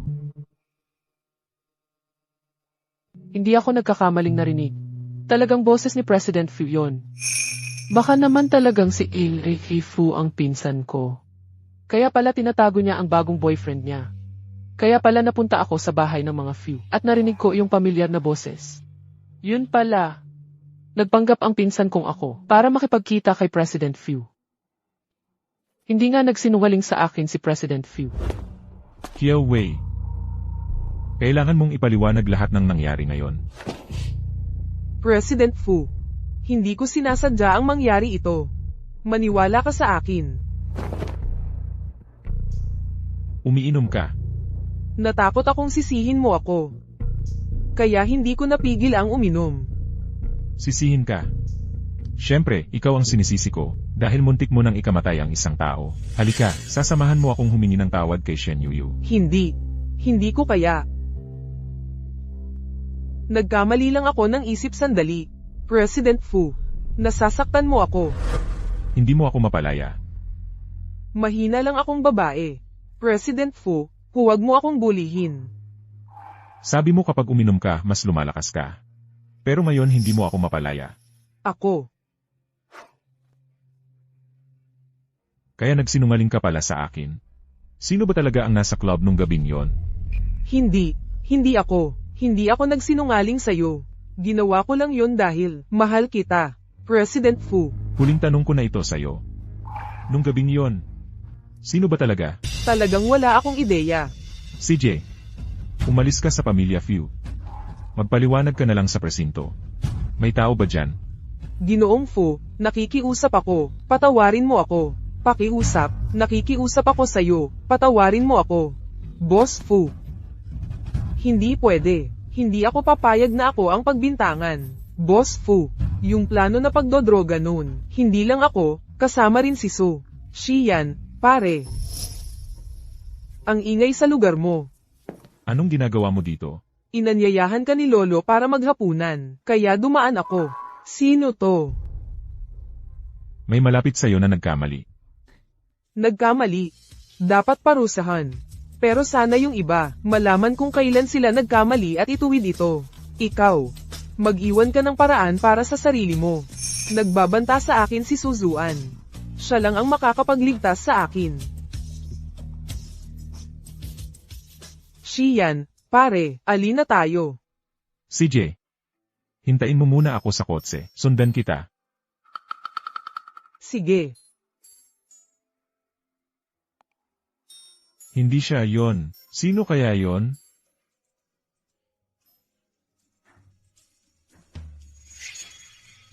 Tungkol sa gabing yon, kailangan kong ipaimbestiga mo ulit para sa akin. Boss Fu, sira lahat ng surveillance sa club noong panahong yun.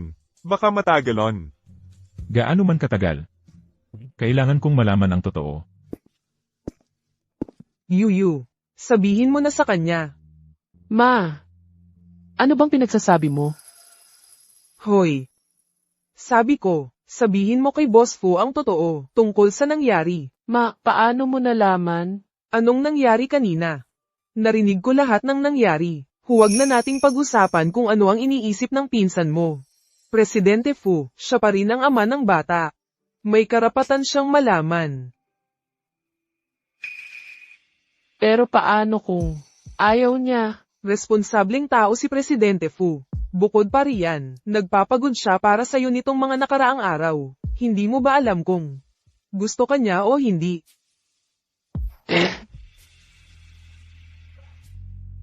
Tama ka, Ma.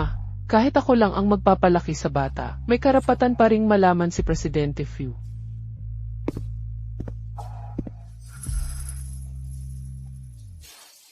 Presidente Fu, Kumusta na ang kalusugan ni tita? mas mabuti na siya ngayon. Presidente Fu, may gusto akong pag-usapan sa iyo ngayon. Ano nang meron?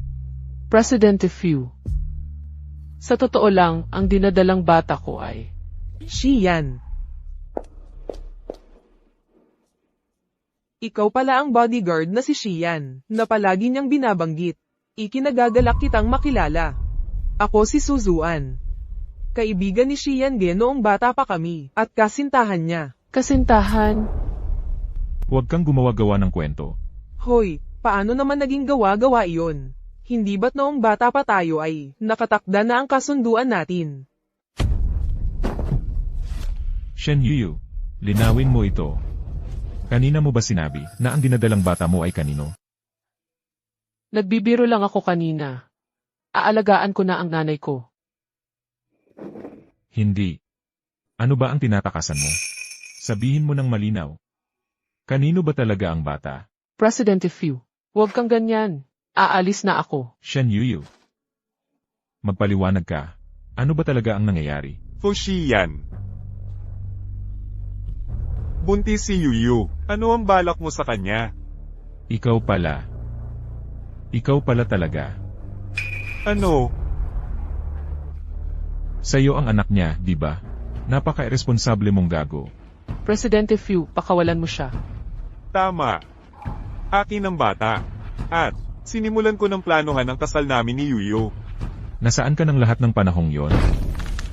Presidente Fu, kung hindi mo siya pakakawalan ngayon din, huwag kang magalit kung magasgasan tayo. Personal bodyguard kita. Bakit hindi ako makikialam? CJ, magre-resign na ako. Salamat, Presidente Fu, sa pag-aalaga mo sa akin itong mga nakaraang araw. Bukas, pupunta ako para asikasuhin ang papeles. Shen Yuyu, ikaw. Tara na.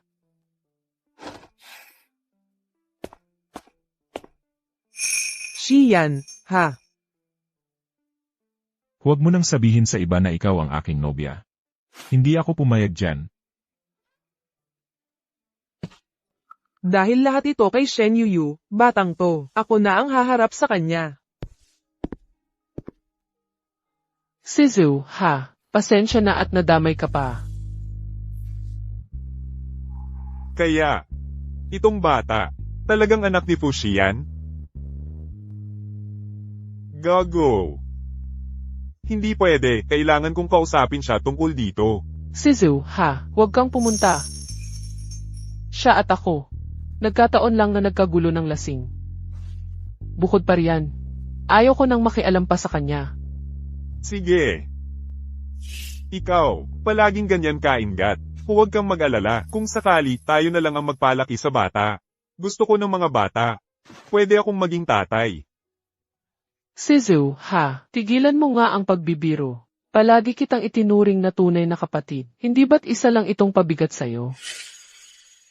Sige na, ang ibig kong sabihin, hindi mo kailangang maging formal sa akin.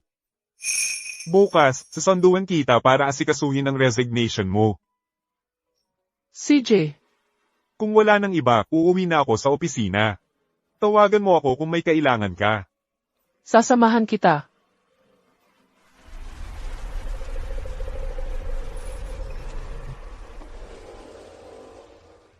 Miss Shen, pwede ba tayong mag-usap?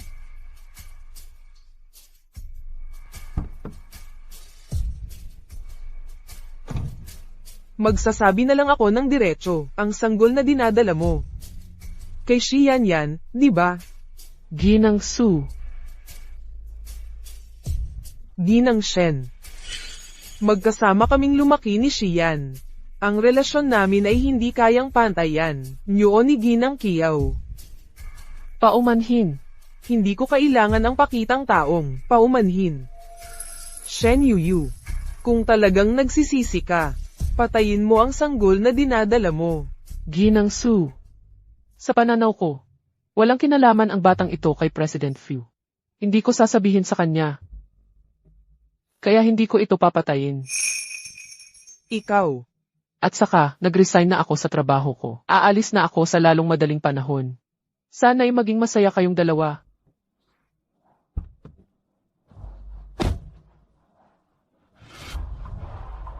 Shen Yuyu, ang lakas ng loob mo. Dahil mahal na mahal ka ni Xian. Talagang hahanap ako ng paraan para mapatay ka.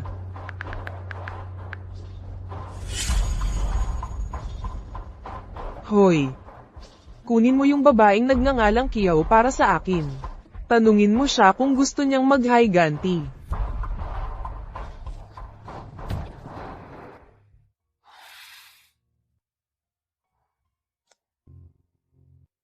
Paalam, President Fu.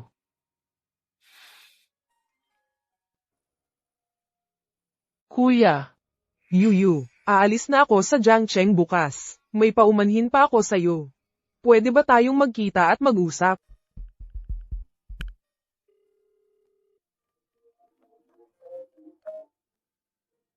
Sizu. Hoy, Yuyu.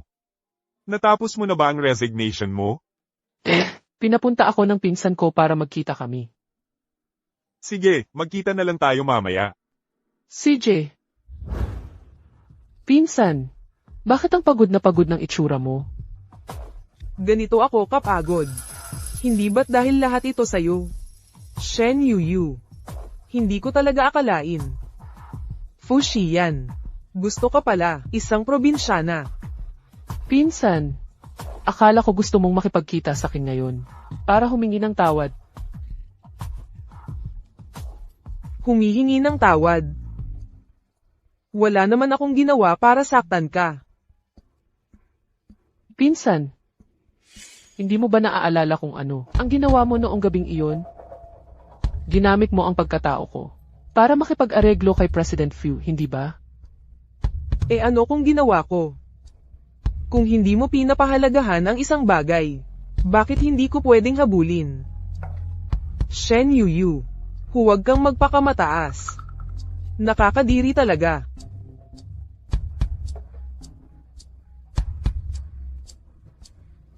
Pinsan, hindi kita sisishin.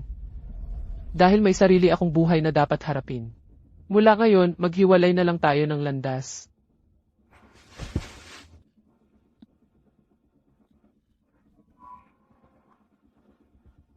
Wow! Wala ka talagang alam. Parehong panloloko. At 2 beses kang naloko. Ganito ba, kahit anong ibigay ko sa'yo, iinumin mo lang ng walang pag-aalala. Nilason mo ako.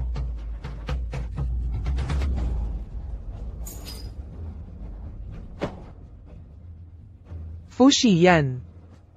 Kung hindi ko makuha, edi hindi rin makukuha ni Shen Yuyu.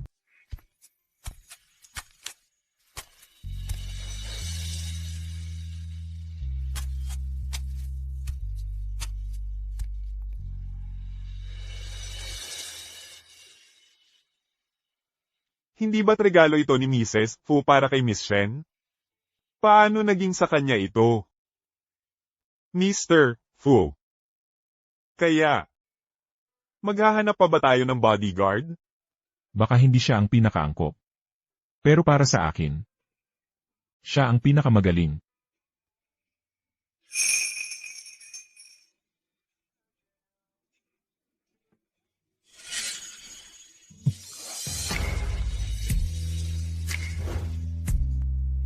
Iyon ang amoy mula nung gabing iyon. Kaya pala, palagi kong inakala na panaginip lang iyon. Hindi ba't amoy ni Miss Shen ito? Paano mo nalaman? Nalaman ko nung nakikipag-usap ako sa kanya. Sabi niya, bihira na lang daw niya ito gamitin. Kasi naman, sa syudad, lahat ay may pabango. Kaya, siya nga talaga noong gabing iyon. Fushi yan. Anong ginagawa mo? Mr. Fu, tulungan mo naman si Yuyu. Pag alis niya sa kumpanya, hinanap niya si Kia Wei. Ngayon, nawawala na siya. Naka-off din ang phone niya. Nakikiusap ako. Patanjin naman ako sa security footage. Kahit saan lang siya pumunta, malaman ko lang. Ano nang sinabi mo?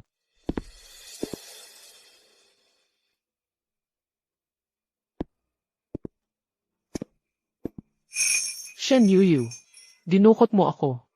Hindi lang pagdukot ang gagawin ko sa'yo. Kukunin ko ang buhay mo. Pati buhay ng anak mo. Shen Yuyu, labag sa batas ang ginagawa mo. Shen Yuyu, huwag mo akong takutin. Wala talaga akong takot. At saka, ikaw ang dahilan kung bakit nawalan ako ng lahat. Babayaran mo iyon ng doble. Shen Yuyu, dahil magkamag-anak tayo. Kung susuko ka ngayon, hindi kita ipagkakanulo. Shen Yuyu, tigilan mo ang pagpapanggap. Alam kong malakas ka at magaling sa away. Pero hindi pa humihina ang droga.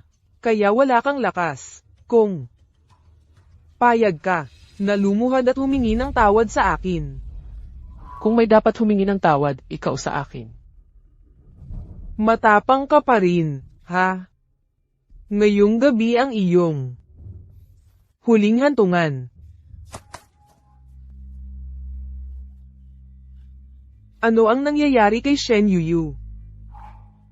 Shen Yuyu, nakalimutan mo ba? Simula pagkabata, malusog na malusog ako. Ang drogang ito ay bahagya lang. Ang epekto sa akin. Tigilan mo ang paglaban. Halika, pumunta tayo sa presinto. May tao ba dyan? Pigilan siya.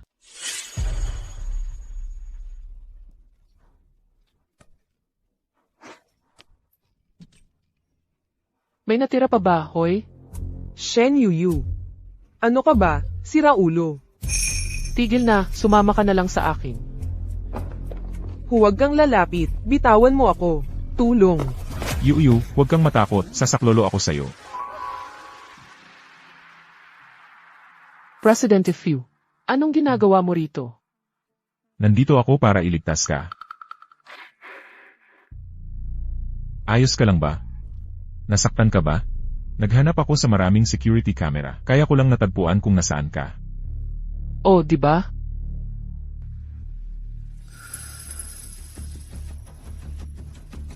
Okay lang, tinawag ko na ang pulis. Malapit na dumating ang pulis, umalis na tayo dito.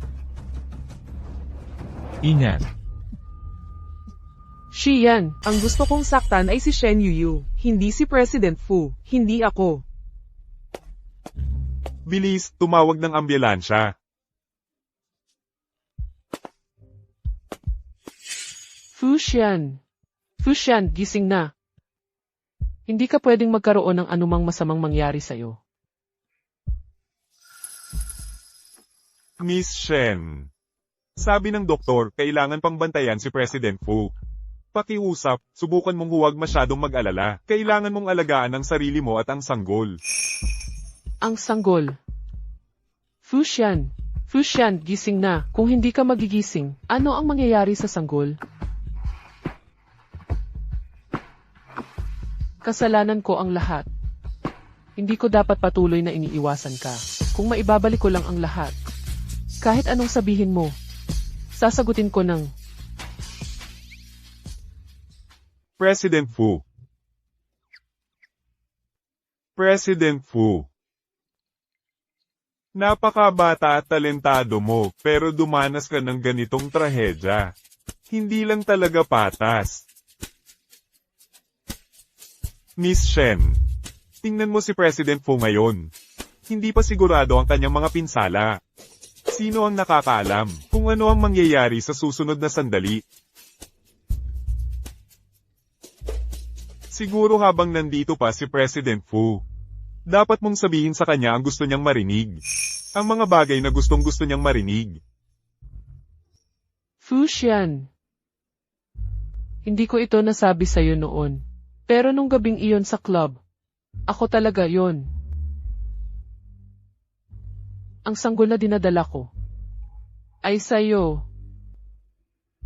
Fu Xian, pakiusap, gising na. Hindi mo pwedeng hayaang lumaki ang sanggol ng walang ama. Talaga?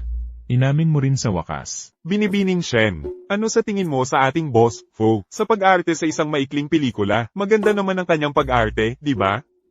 Sa totoo lang, matagal na akong gising. Hindi naman gaanong malaki ang sugat na ito. Fu Xian, bakit ka ganyan? Kung ganito mo ako hahampasin, talagang wala ng ama ang bata. Sino ang nagsabi sa iyong magsinungaling sa akin? Sino ang nagsabi sa iyong patuloy na itanggi ito? Kung gayon, kailangan kong mag-isip ng sariling paraan. Oh, Boss Fu. Tungkol sa club na yon, iniimbestigahan pa ba natin? Hindi na kailangan. Alam kong siya yon. Sigurado akong siya yon. Ang sagot ay hindi magbabago kailanman. Xian.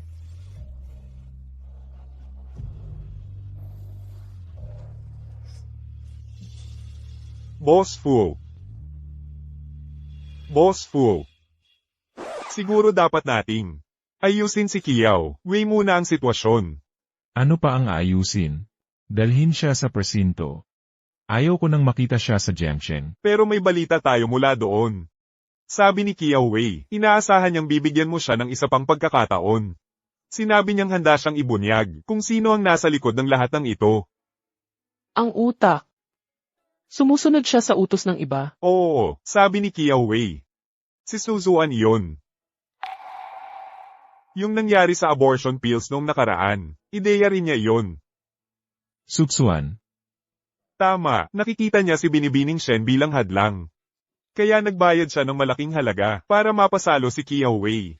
Pero sino ang mag-aakalang handa na si Kiao Wei ng ebidensya at mga recording? Nasaan si Subsuan? Nasa welcome back party siya. Naghihintay siyang dumating ka. May balita, dumedalo ka raw bilang kanyang fiancé. Fine. CJ. Kailangan kong makita. Kung anong drama ang magagawa nito. Talaga bang pupunta ka? Huwag kang mag-alala, may plano ako. Puntahan mo, si Auntie. Tingnan mo kung maayos siya. Ganat.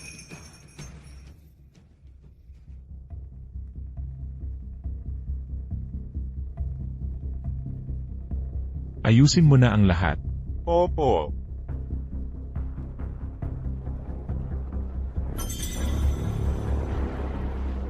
Ang ganda-ganda ni Miss Su ngayon.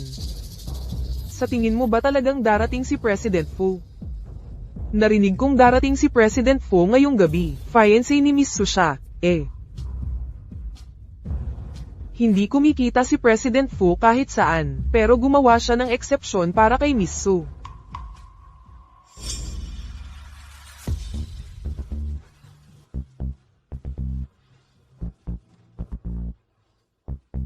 Subsuan, ako ba ang hinihintay mo? Xian, dumating ka rin. Diyos ko, si President Fu nga. Sobra talagang minamahal ni President Fu si Miss Su. Hindi ba't ako lagi mong hinihintay? Siyempre, kailangan kong pumunta. Mukhang naasikaso na ni Kiao Wei, yung tanggang yon, si Shen Yuyu. Xian, ang bait-bait mo sa akin. Siyempre. May isa pa akong regalo para sa'yo. Talaga. Ano yon? Hindi nabibigo si President Fu. Malaking bagay yan sigurado. Ang swerte talaga ni Miss Su. Pasok. Anong nangyayari? Siya ang nasa likod ng lahat. Pagdodroga, pagdukot.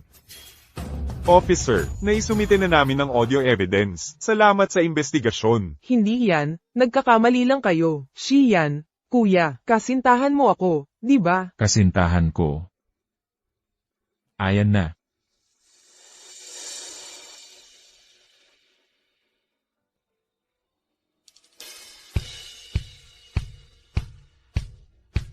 Shen Yuyu, bakit siya pa? Bitawan mo ako. Ako ang panganay na anak ng pamilyang Su, at ako ang magiging Mrs. Fu. Anong pamilya ba yung may ganito kagandang dalaga? Hindi ko pa siya nakikita dati, pero bagay na bagay sila ni President Fu.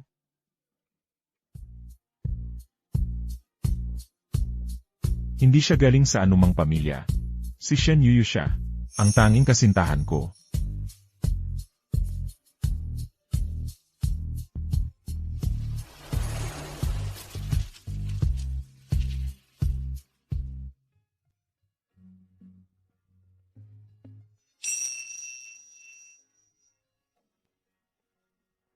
Pakakasalan mo ba ako? Ang singsing na ito, kailan mo? Pinahanap ko kay Assistant Han ang buong Jiangsheng para lang makuha ang pinakamagandang singsing na may brilyante. Kung patuloy kang hindi, mukha tayong katawa-tawa pareho.